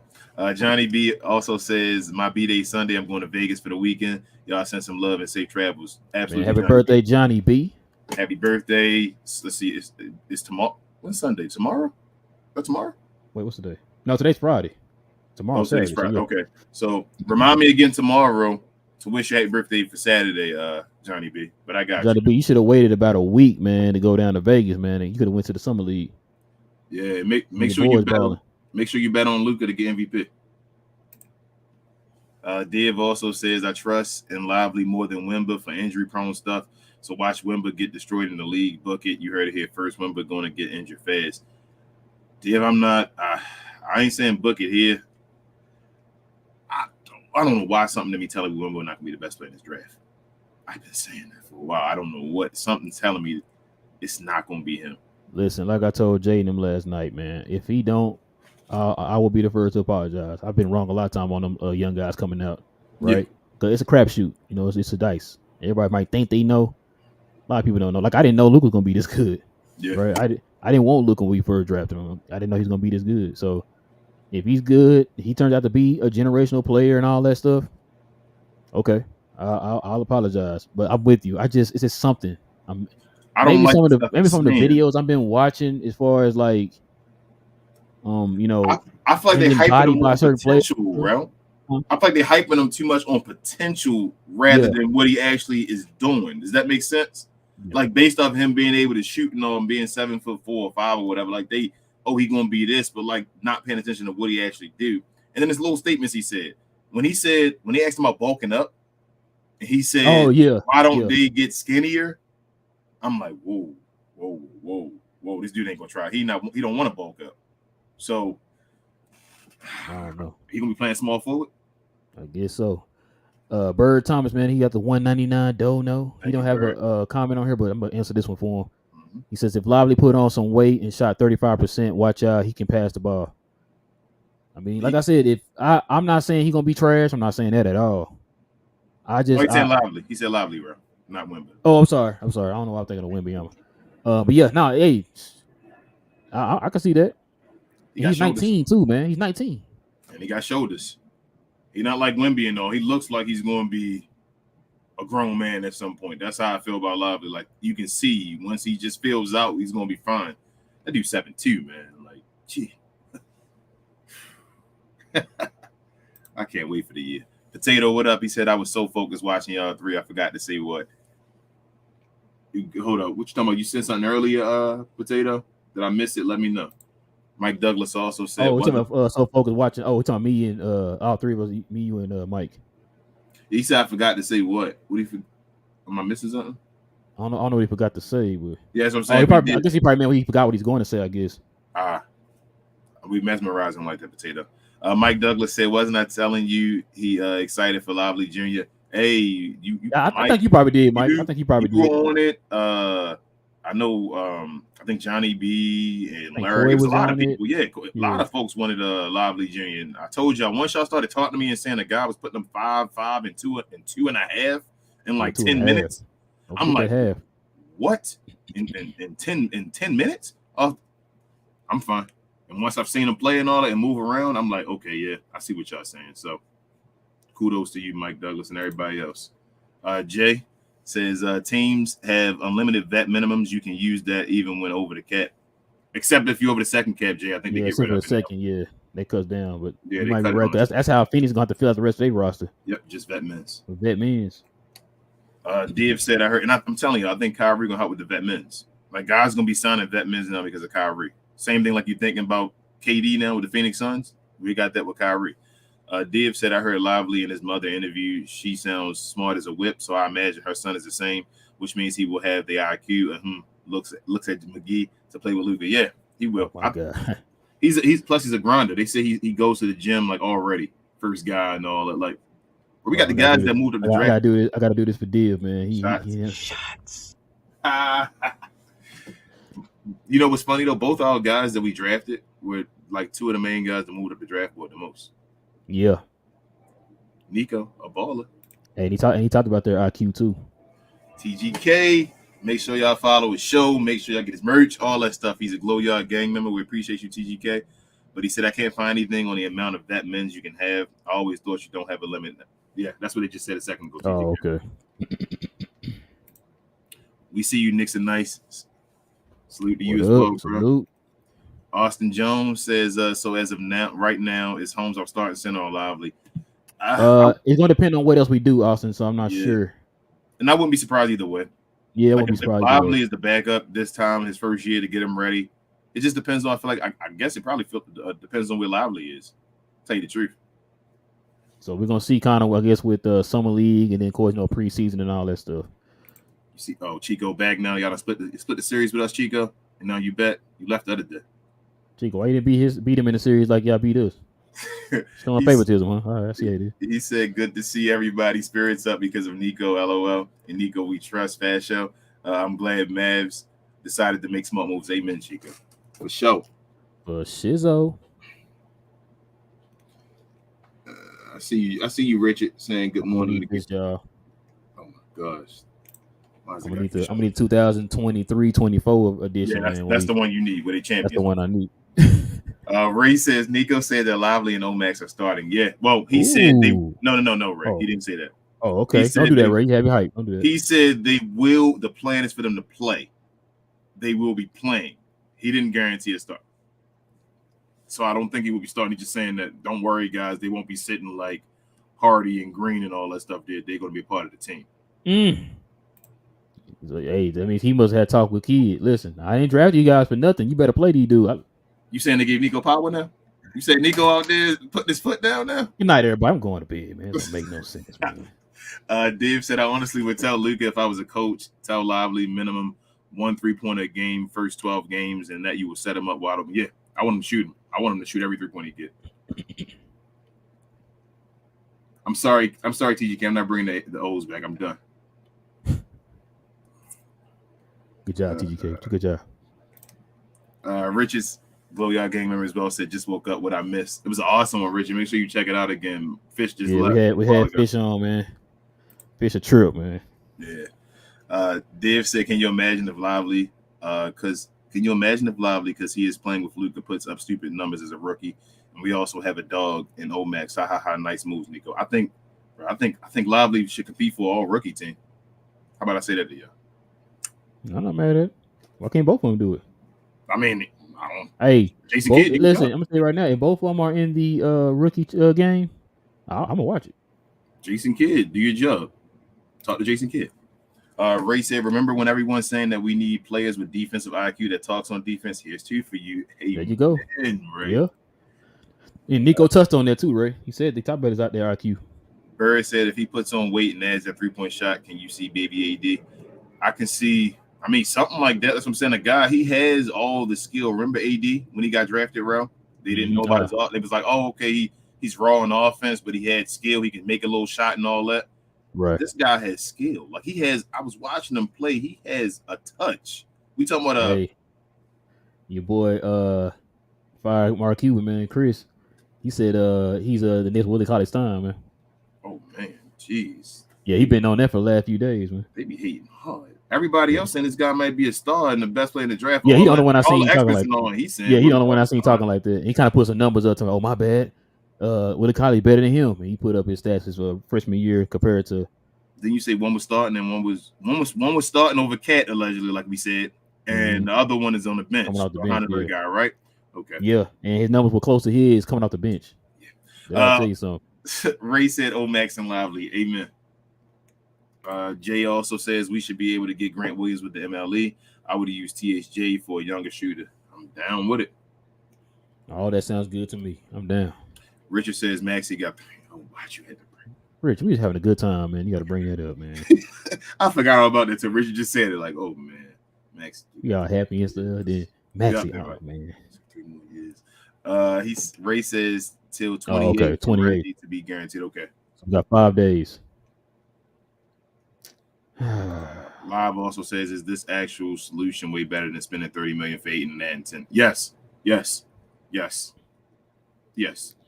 Nico did something again. Like I said, he made wine from water, man. Like Nico, I'm never saying. I told you guys, don't say something is impossible. It's not. Like, He pulled a enough. rabbit out of the hat. Yeah, like I've seen enough. You can do whatever you want. Sawed a woman in half. Yep. Div says if we can have the cap space to get Jeremy Grant, I will cut Bullock in a heartbeat, and I think we get 1 week prior to free agency to talk to unrestricted free agents this year so they can make it. I'm not mad at that. I mean, go ahead and cut Bullock for that. You got to talk to Jeremy Grant now, though. Is anybody? That's what I wanted to. I know Mike had to go, but I wanted to ask him about that. Like, is he hearing anything on the Bullock decision? Like, what are they gonna do? There were so many questions. I feel like there's a lot of stuff we didn't even touch when we was with him. Yeah, it's just knowing that he had a time restraint, so it was like you just want to get as much as you can out. That's no knock to him. I definitely appreciate Mike hopping on, man. Nick says chances of the Mavs acquiring a center like Jared Allen or Clint Capella. I think Capella's done.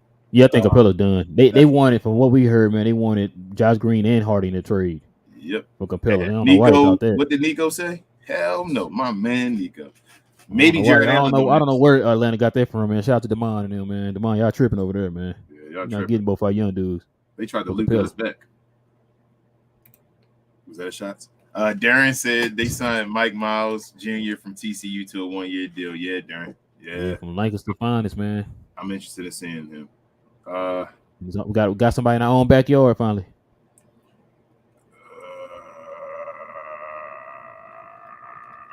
Sweet. Dave again says Kuzma is a guy I go for. He can cover the big wings and offer you some decent offense as well. Great pickup in my opinion. Him hating Luke is a good thing because it will keep the team competitive. I don't think he hates Luke anymore. Whatever that is over. Yeah, somebody posted shows love now to Luke. Yeah, somebody posted a snapshot of all his tweets that he had of Luka. Yeah, he showing he loved Luka. It switches now. That's why I'm saying it might be a setup to get him over here. But I think everybody forget how good Kyle Kuzma is defensively. Like Kyle Kuzma's not a bum on defense. He's above average defender. So I don't know. I think y'all just thinking about Kyle Kuzma and his talk and all that on Washington and all. Like Kyle Kuzma won a championship in LA. It's the third guy when they asked him to just play defense. Look, the more guys that can get their own, man, the better. That's less pressure off of Luka and Kyrie. Yep. Div says C. Pippen and Jordan. Marby says Dallas drafted defense and pick salary, cap space. I'm happy. Amen. Shout out to you, Marby. Labs also says so. Nico turned KP into Kyrie, Lively, Omax, and Holmes. I'm fine with that. Lab, you out here speaking facts right now. My cuz on here. What up, cuz? He says, does Kyrie? I know he put WTM, but does Kyrie stay? Is I guess the big question. Yeah, Kyrie staying. Good. Yeah. I think he's staying. He's staying. Oh, so you got cousins on here now too, man? Is that what you're doing? Yeah, we got family. I know you got to get more global. I'm trying to put more people global out to you, man. I'm sorry. From Baltimore over here. I guess that's we Certis. Is that we like French? I hope I'm saying it right. I hope they sign guys between 24 and 28 years old that are mature players now. The rookies will take some years to be effective. Hey, all them guys we named off are 20. Kyle's 27. Grant Williams is 24. Grant is 29, so yeah, that's only one. But yeah, I know a lot of guys are afraid of these rookies, but as I was saying earlier on the Members Only show, a lot of these rookies are already role players, so it's not like they're coming in here having to change their role to be like star players or something like that. These guys have already played beneath people or behind people, I should say beneath people, so they're able to play role. They're role players already, right. So you're asking them to be successful role players coming in the door. I don't think it'll be as hard for them to be that. Like, we're not asking these lottery guys to be stars for us. Or not even lottery guys, but guy and the other first-round pick to be a star for it. They got to be role players for us. So I think they'll be fine. Div says, tell Almighty that Freezy and Knicks fans can have our low first round next year. So glad we didn't listen to Freezy and try to make a trade to the Knicks for our 10th pick. Hey, shout out to Freezy and them. Shout out to Freezy, man. Y'all can get something with it next year. I'm close to guaranteeing y'all gonna get that pick, man. I think y'all getting it next year. Johnny also says Jelly Walker signed a 1-year contract with the Mavs. He might take Theo place. I hope he does.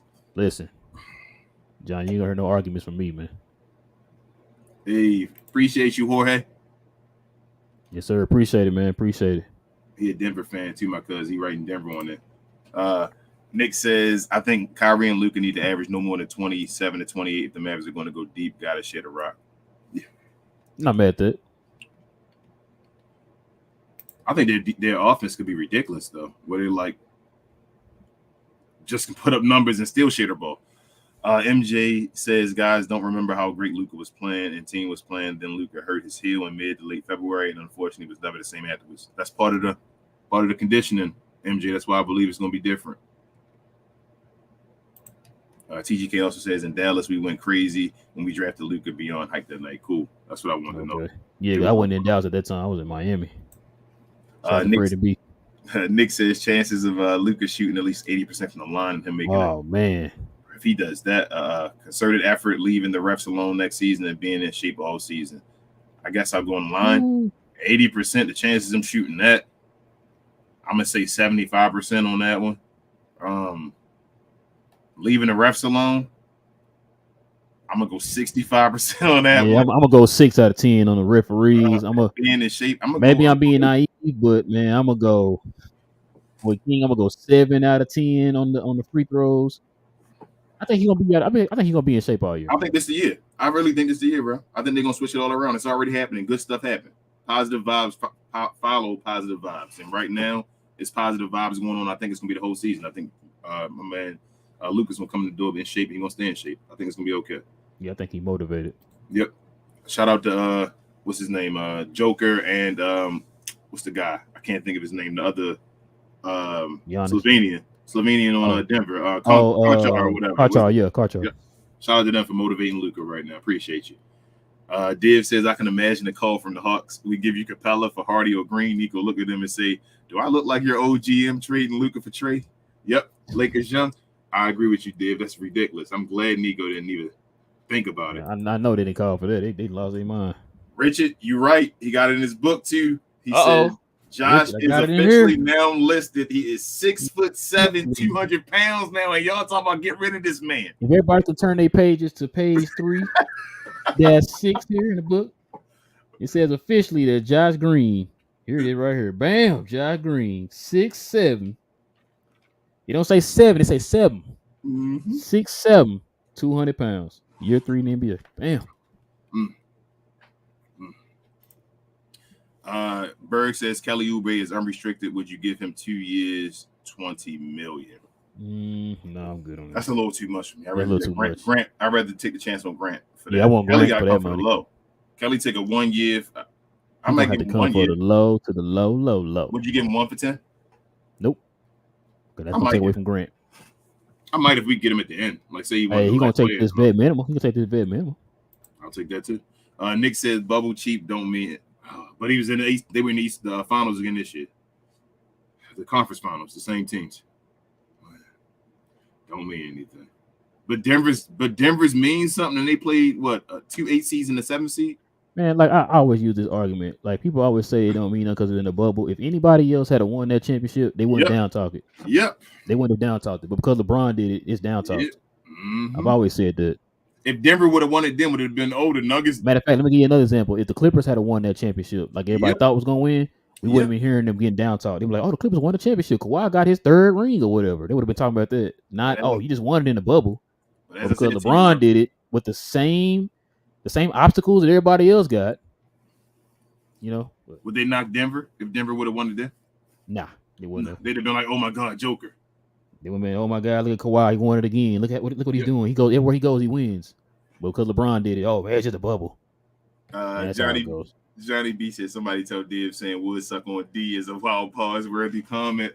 I think you heard me say it on the low, Johnny B. I put it under my breath when I was reading. He said pause. Yeah. Hey, did it right here. Johnny B also says, I still want Cam Reddish on the Mavs. I'll take him. I'll take him, Johnny. I got you, Johnny. Here we go. Hey, Almighty, y'all still here, man? Can we make that happen? Can we have Cam Reddish for a half drunken can of Sprite? Can we get Cam Reddish for the protection, the rights off the contract, off the draft pick? Y'all can give us Cam Reddish for that. Bird said if Lively put on some weight and shot you already did. Yeah. You read that for me, I think, after the thing. Oh, yeah. That's the Blue says, I like your picture too. I'm an Xbox person myself, Blue. He said, I think Portland got the real dog. Yeah. I think, bro, Scoot got the same size hands as Michael Jordan. That's all I'm telling you. Like, that's a big piece of basketball to me, like hand size. I don't know, like because you can control the basketball with your hands. So if you think of Kawhi Leonard, the way he can shoot and the way he learned how to shoot the ball and all because of his hand size. Michael Jordan, all those guys, hand size, like that dude is ridiculous. Watch what I tell you. And Portland gonna get rid of Dame now. Finally, I'm telling you, bro. I know you like I've been saying, but I'm telling you, they setting it up. I'm just telling you, I will believe it when I look at my phone and get an alert and says he's moved. They just picked up their future for him. They got him, Scoot, and Simon's them. Somebody about to go. Gina Kim said, I swear we better let Powell go. I don't want him back, not even on that men. Kid will find a way to start him. I'm telling y'all. Oh, you didn't tie your shoes? Dwight, come on in. Dwight, come on. Your jersey not tucked in. Bring it back. You got a number higher than 7? Let's go. Come on in, Dwight. Your jersey number 2 high. Come on in, Dwight. Let's go. Dave says Wemba being talked up when Luka did more internationally than he could ever dream of. Wemba left a higher team, went to Ish team because he wanted more playing time, and his team didn't do as well. I mean, context did, but everybody act like they don't see context. It is what it is. Excuse me. Like I said, it's always black and white with sports. It's never any gray area. People don't put things into context. But DCR says, hi, guys. So if we are the only bettors on Kyrie, what is the offer without offending him? I already told y'all. We talked about that this morning. Get that man his money, but y'all saying give him. Yeah, you heard Mike Fisher said, man. Mike said give him his money. We already played. I keep telling y'all we played with JB and all that kind of stuff. Yeah. So don't. Yeah, he brought up some good points about that, man. We play with too many, and it's the certain players they're playing around with. They're not playing around with Dwight Powell or Master Cleveland, nobody. They're playing around with these guys that are all-stars and future Hall of Famers and stuff, man. Like, nah, come on, bro. So, get a man his money, man. Now, just find a way to structure it to where, like I think somebody said earlier, get the first contract is a little low, and it extends, increases, so the rest of the way or whatever. That way, full exception. Yeah, that way, exactly. It help you get the full exception. So yeah. Mm-hmm. Div says Luka won MVP in top league. What did Wemba do again? F out of here with this next LeBron level. I already told you. I'm willing to bet somebody Luka's gonna be better than Wemby as long as health. I'm not gonna go hard like that. Did pause, but look, I'm just saying, like, if he does turn out to be as great as everybody think he's gonna be, I'll apologize. I'm not saying he's not gonna be good. I'm not saying that. I'm just saying, like, for Wemby to succeed, bro, he has to be the best San Antonio Spur of all time. That's wild to say. They've had Tim Duncan. Yeah, David For Robinson. him to be who he supposedly is, he has to be the best San Antonio Spur of all time. Hey, that means he better start out the gate like Tim Duncan. Yep. Gina Kim, I doubt he's going to chance you out the gate though in the second year. Gina Kim said Lively is a really great player, has some improvements to make, especially with fouling too much, but that can be fixed as time goes on. Yeah, and they're gonna have him play in drop coverage a lot too, because we already know a lot of that too. He's still young too, Gene. He's 19, so he'll learn. Anthony also says Precision was the main one that wanted Lively. Second pick, believe, was Hendricks. Oh yeah, it was Precision. Shout out to Precision, man. Yeah, It was him. K-Dub said Luka beefing with Booker and Bill, so I can't wait for Luka to smoke them. Oh man, I can't wait for the Suns either. Info. In 3. Gina Kim also says I think Wemby will be fine. He will definitely gain some weight in Texas. I know I did after I came back from Denver. Hey, Texas food, man. Texas food. Man, me and my wife came from a spot over in near White Rock today, man. It was pretty fire. Chico says no favoritism ever. Y'all be on late as heck. I work at 5 a.m. Wish I could respond faster. We gonna see y'all again. No, you good, Chico. You good. Yeah, you good, Chico. You good. Y'all legit, man. Y'all legit. But we gonna catch y'all though. One of these days, I'm telling you, before the season over, we gonna catch y'all. Yeah, it's somebody in here cheating. I don't know who it is. Somebody's team is cheating. It's all good. Oh, I'm sorry. It's not my team, so it's gotta be somebody else's team. I mean, it can be my team as long as we win. Div says, shout out to the New England Patriots. Houston Astros. Yep. Div says, I would check to see if I have a deal with Jeremy Grant or Cools, and if yes, I try to trade Bullock to the Knicks for picks. If not available, cut his, you know what, bye-bye running man. Yikes. Dang. Well, like I said, you got 5 days, man, to make that decision. Yeah. Darius, what up, says, I've heard people comparing Derek Lively to Tyson Chandler. Is that a legit comp? Yep. He might I guess so. Well, like I said, from what I've seen, I can see a little bit of his game in there. The way he attacks the rim, the way he's active around the rim. the way he kind of affects the defensive side, man. Like I said, he has the three keys of defense as a big man. Somebody who can guard in space, guard on switches, and can guard on pick and roll. So he looked good. I think his offensive game might be, or has the potential to be better than Tyson Chandler's. Yeah, I think he can do like a little spin post move and stuff like that, like a little bit of a touch hook and all that. I think he's going. You said Richaun Holmes? Hey. Oh, okay. I ain't heard you say my bad. Gina Kim says, honestly, we could have the perfect team, but still have to worry about Kid not playing Powell. After Nico's W moves off, it will be in Kid. Yeah, let's. Well, it was crazy. Everybody, that's the one thing everybody's worried about is that Dwight Powell chip, man. I'm just glad it's not just me, man. Cause y'all be tagging me on Twitter, man. I'll be thinking it's just me. Potato says, finally, Mark let Nico cook. Amen. Yeah. Larry says, Glow Y'all gang member. Shout out to Larry. He's definitely one of the MVPs that members only shows y'all. If y'all want to check him out, Johnny and Larry, y'all wild, man. Yeah, y'all was wild, man. Larry says the downside of this draft is the amount of hate we still get after this great draft. You're not gonna always get 100%, Larry. You're not gonna always get 100%. But for majority of the people I've seen and heard or whatever, I've seen a lot of people say they like this draft. A lot of people giving up, even people outside of it, man. Shout out to Wilson's side too, man. Yeah. Everybody like this draft. I haven't seen anybody as far as on TV or anything like that that's been. Yeah, any of the talking heads, I haven't seen them talking down on this draft. Yeah, say bad. They were like, Dallas may have had the best night in the draft. Matter of fact, I just got an alert today. It was Dallas, and I forgot who the other team was, were the two that had the best draft. Yeah, that's draft night. MJ says, are y'all worried about fit with Luke and Kyrie? Not at all. Nah. Not at all. Nah. You see the beginning of the show, MJ? Them highlights from the Philadelphia game? Not at all. MJ said, I think about 2016 when LeBron and Kyrie came back on the Warriors 72-win team. Luka playing like LeBron. I already told y'all. That'd be nice. He better come in shape like LeBron. Happy said, what about signing trade Kyrie or Paul George? Nah, I'm off. Nah, I'm good. I'd rather have Kyrie. Paul about to be 33 to 34. Yeah. And he's injury prone. He been hurt. Like, nah, I'm good. His contract way too big, too. I don't want that. Ray says, Richard, I want to know how big Hardy now, seeing his pick, pause, feels like he buffed up. Richard, if you know that information, let us know how much he weighs now. It's probably still the same. They usually don't change weight that much when they listing guys. Ray said Cam already in Portland traded for Hart. But yeah, I think Cam had 1 year left though. I think he's a free agent. Might be. I think. I could be wrong. I'm not sure. I thought he was a free agent. Larry says, I completely disagree with y'all so much on this ring conversation. Of course. LeBron is dope, but you can't compare the 2020 championship with the 2023. I wasn't comparing them, Larry. What I was saying was people talking down on the 2020 championship. If anybody else had won that championship, you wouldn't hear any arguments on it. But why because LeBron won it, now all of a sudden it doesn't matter. It doesn't count. All I heard that whole entire season was the Clippers were the favorites to win. Going into the bubble, they were the favorites to win. After they beat Dallas, they were still the favorites to win. So that's why people were killing them when they didn't win a championship in the bubble. Because they didn't win a championship. Because LeBron them did it, it doesn't matter. That's my argument. Didn't LeBron beat the same Denver Nuggets team that came back from 2-3-1 leads in that playoff? Like, why is it not the same? It's weird that, like, I have no problem with joking or winning. I'm just not all on the Joker train like everybody else is. He didn't do, like, the Joker did his thing and he won a championship, but like he didn't do.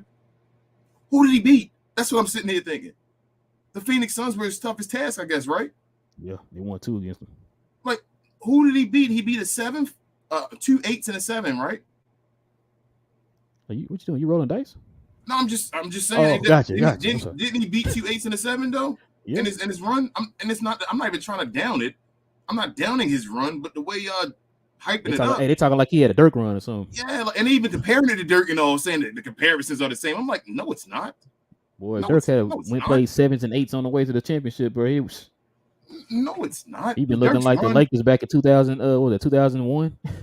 When he damn near swept the whole entire playoff. Bro, it's not the same, man. Like, Joker got his, and you never take away when people get theirs and all. Like, it's hard work.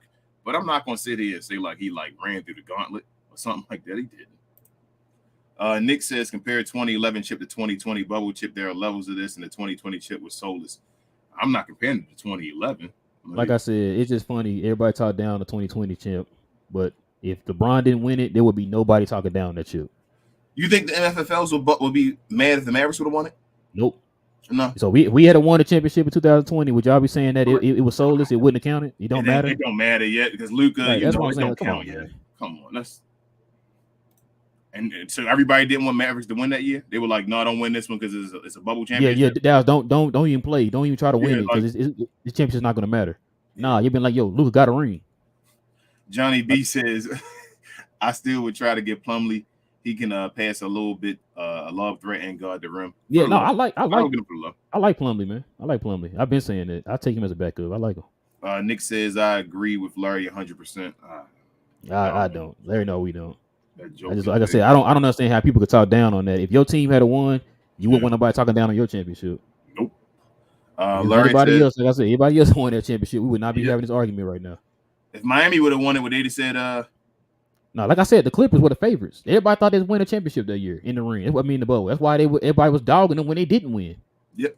So, like I said, if they had won, they wouldn't be hearing this argument. Like, oh, it was just a bubble. They would have been like, yo, Kawhi got his third ring. I know how great it is for a guy like LeBron to put galvanize his team together in that situation as well. Why don't we get no credit for that? Hey, and everybody had the same situation. Everybody the exact same situation. So Larry says, "I'm not paying Kyrie $47 million a year, especially if he's going to ask for 35% of the cap for the full 5 years guaranteed, and Luka Supermax will also be 35%. Also, you can't build a team with that." Yeah, you can. The Nuggets are doing it right now. Exactly. Like people keep talking about you can't do. Yeah, you can. Our team is not the only team that's going to have two max players. There are other teams. Damn, Larry, it's kind of funny how people say you can't have three, so now you can't have two max players.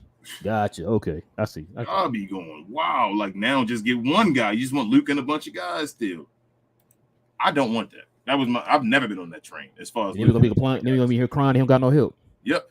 MJ says something tells me we are going to do a sign and trade with someone. What about Bill for Kyrie? Bill might be a better fit. I don't think Bill just got traded to Phoenix. They're not trading. Yeah. Plus, he got no trade thing. We can't even touch him, Yeah. If we wanted to. Nick says Wemby is KP 2.0. Can you imagine him in an ultra high intensity 7-game series? He's going to snap. I hope not with Knicks. Yeah, I'm not going to wish that on him. It is scary to think about. Martin also says DP will be back next year, better on it after Kai signs with us. I think Mavs' next move is to get another wing that will complete the roster. If Lively becomes Jackson Jr., we are good. So I'm saying I think DP's going to be back too, Martin. I think they're going to try to get rid of Tim Hardaway Jr. and, like I said, JaVale McGee to work on that other wing, like you just said. He also says, but if he turns out to be Willie Cauley-Stein 2.0, we are doomed. Say bye to Luka. Yeah. Shit. Willie Cauley just didn't even give effort and all. I think this guy gonna give effort. Yeah, Willie just looked lazy out there. If Willie gave effort, he'd be a better player. He'd still be like playing in the league. It was effort. He didn't want to play. He wanted to paint. Larry said, screw it now. I'm on the trade Kyrie train if we're going to destroy our salary cap. All right, well, I understand that one. Then as long as you go all in, just trade Kyrie. Then we don't need him. You either need him or you don't need him. But if you need him, then you can't disrespect him. That's how I feel. I mean, no, I was gonna say, yeah, you can say you want to trade him all day, Larry. It's not gonna happen. No, so you might well go ahead and buckle up. You're gonna be with him for like 3 or 4 years. So Black North says, what does Mike trash it? Thanks to the Mavs draft. I haven't heard of him. I haven't heard his opinion yet on TV or radio. Oh man. Oh no. The Black he posted a video today showing all of Lively's bad points. Oh man. Yeah, I saw that today. They was killing him in the comment section. Who did he want then? Who did he want? He didn't want Lively. I don't know who Mike wanted. He just wanted to go at whoever we picked, right? Mike That's Bassett. what it sounded like. Mike Bassett. He wanted to go at whoever we picked. That's what it sounded like. He just wanted to be a troll. I don't know who Mike Bassett wanted, man. I don't really listen to Mike Bassett, man. You said he wanted to throw Barry Bonds' home run. Richard says, breaking news: the Cuban has learned. He has promoted Dwight to public relations. Everybody wins. This guy, Richard, man. I wish I could have got you in when Mike was on there, man. I knew you had some comments. Chico said Bruce Brown. We got a minute, King. All right, Bruce Brown, Grant Williams, Jeremy Grant. I forgot about Bruce Brown, but yes, Chico, he's on the list. Yeah. I like Bruce Brown too, Chico. Larry said, to be fair to you, LeBron can either argue that it was harder or easier to win that ring. Exactly. You can go both sides. Chico says, best fitting, don't worry about contract.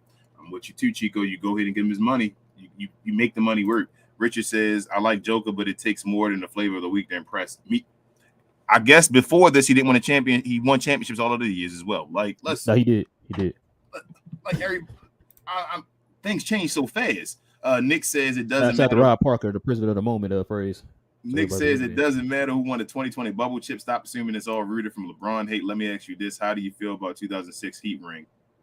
They won. They won. Yeah, I don't. Stuff happened, but it's not like. So hold on. So you like I said, Knicks. Everybody had the same opportunity in the bubble. Everybody was in the bubble. Everybody had the same practice hours. They all had the same type of amenities in the bubble. There was nothing different. You didn't have to travel. You didn't have to fly anywhere. So I don't understand what the issue is with that.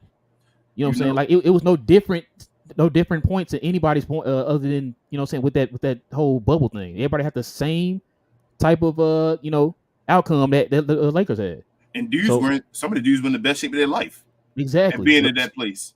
Matter of fact, Luka was in the best shape of his life in the bubble. That's when Joker got in the best shape of his life, right? You didn't have no crowd noise. You didn't have none of that. You had no distractions. All you had to do was go in there and play basketball. And the 2006 ring thing. Listen, this is a thing that gets me with sports fans.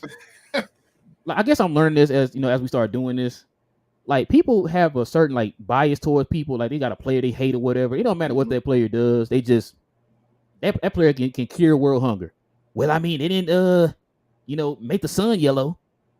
Yeah, it's just like they can't do anything to win. So it's like I said, I'm gonna stick to this, Knicks. I'm guaranteeing you that if LeBron didn't win that ring in the bubble and it was the Clippers, for example, we would not be having this argument right now.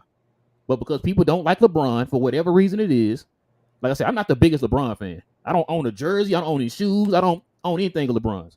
But I don't hate the guy. Hey, if he win, cool. I'm not sitting around here celebrating or nothing, but I'm not gonna be hating on the guy because he won a championship in the bubble that anybody could have won. Because if the Mavericks had won a championship in the bubble, you wouldn't be putting an asterisk next to it. Nope. You'd be saying Luka got a ring. Yep. And you'd be sitting there defending Luka if people said the same thing about LeBron, about Luka. Bruh, so that's what I'm trying to say. Like, like I said, you hate LeBron, that's fine. Like, just say you don't like LeBron. That's cool. You're not the only person. I'm guaranteeing you're not the only person. There's a million people who don't like LeBron for whatever reason. I don't even care what it's for. But you can't sit there and down talk that championship just because you don't like the guy. When everybody else had the same attack opportunities in the bubble like they did. That 2006 championship, bro, is the reason why Dwayne Wade is considered by most folks the third best shooting guard of all time. Exactly.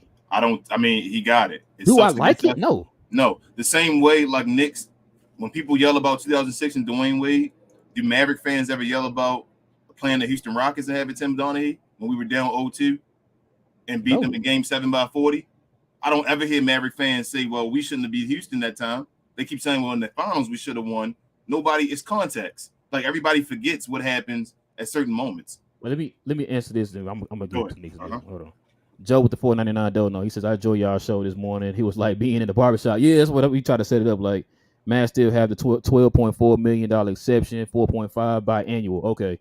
And almost $5 million trade exception. Okay. Yeah. That's a bit. That's what I'm saying. They have a decent amount of money, man. The Mavericks still have left. I'm fine with them. All right, we're gonna ask this last one, then we're gonna call it a day. Right. Which you clicking? Go ahead.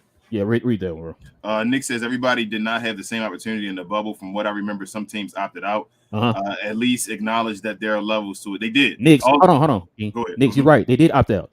But the teams that played in the bubble all had the same. Is what we're trying to tell you.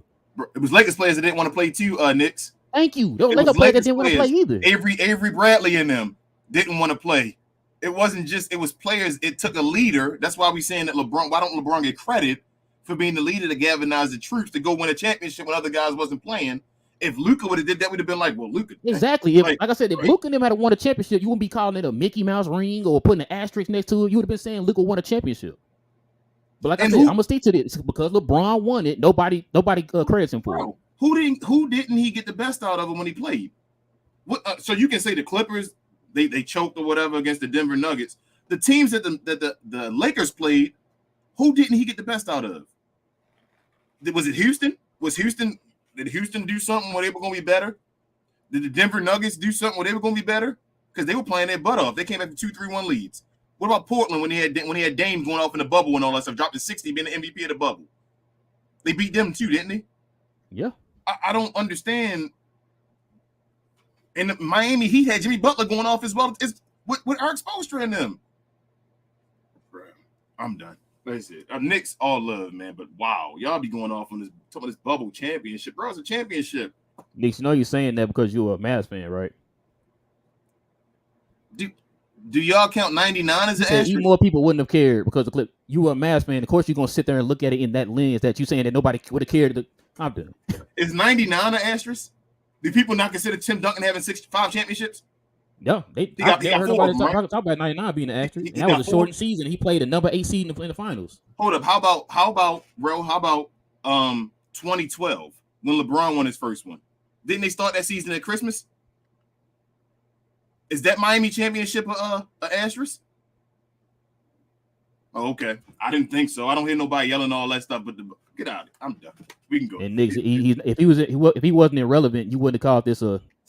You would have put this championship with an asterisk or called it a Mickey Mouse championship. If he wasn't relevant. So yeah. Yeesh. But yeah. Anyway, that's gonna do it, man. But listen, guys, if you're brand new to the channel, if you want more conversations like this plus more, man, we're gonna try to get some more people on. Tomorrow we got a round table with TGK, Annie, and Bibbs of the Mavs Outsiders. Tomorrow at 10:30 a.m., I believe. So we're gonna see y'all tomorrow morning. Mav fans, check this out. Also, hit the like button. Also, too, man, listen. Follow Mike Fisher at Fish Sports. Let me pull this stuff back up here, bro. Follow Mike Fisher, man, at Mike at Fish Sports, man, on Twitter, guys. Follow him on YouTube at Mike Fisher. I think he has a show going on right now. We'll probably run over there and check it out here a little bit. But yeah, listen. We will be back, like I said, Saturday morning, 10:30. We will have this posted tonight on all podcast streaming services. So you guys can listen to it on there. Follow us on all our socials. We got all the links down below in the comment section down below. We're on Glow Sun Productions on LinkedIn. So there you go. Also, we got a new merch up too. Got a We Talk Mavs merch up on the channel. Go to the channel page. Go to the About tab. Click on it. Slide down. It should be a link down there. I think it says Glow Mavs merch. I think there's a link on there, so you can click on that to get to the merch. And I think that's about it, King. What all we got? You got anything else? Share more, guys. You guys, there's a bunch of people in here again today. We appreciate you. More content on the way. We're trying to grind out these collabos like we've been doing. I'm giving you guys the fire that you guys want. But other than that, thank you so much. Knicks, it's all love. I don't want anybody to ever think that when we had these conversations, like I said, it's like Joe said, it's a barbershop conversation. Please don't take offense to it. I love all you guys. I don't know you guys other than this, but we all fam in here. There's no animosity at all, so please don't take anything as far as offense. Yes, sir. All right, man. With all that being said, it's your boy Rail. I'm my boy King. This is We Talk Mavs, guys. We'll be back here Saturday morning, 10:30 a.m. Same Mav time, same Mav channel. Go Mavs. And we out.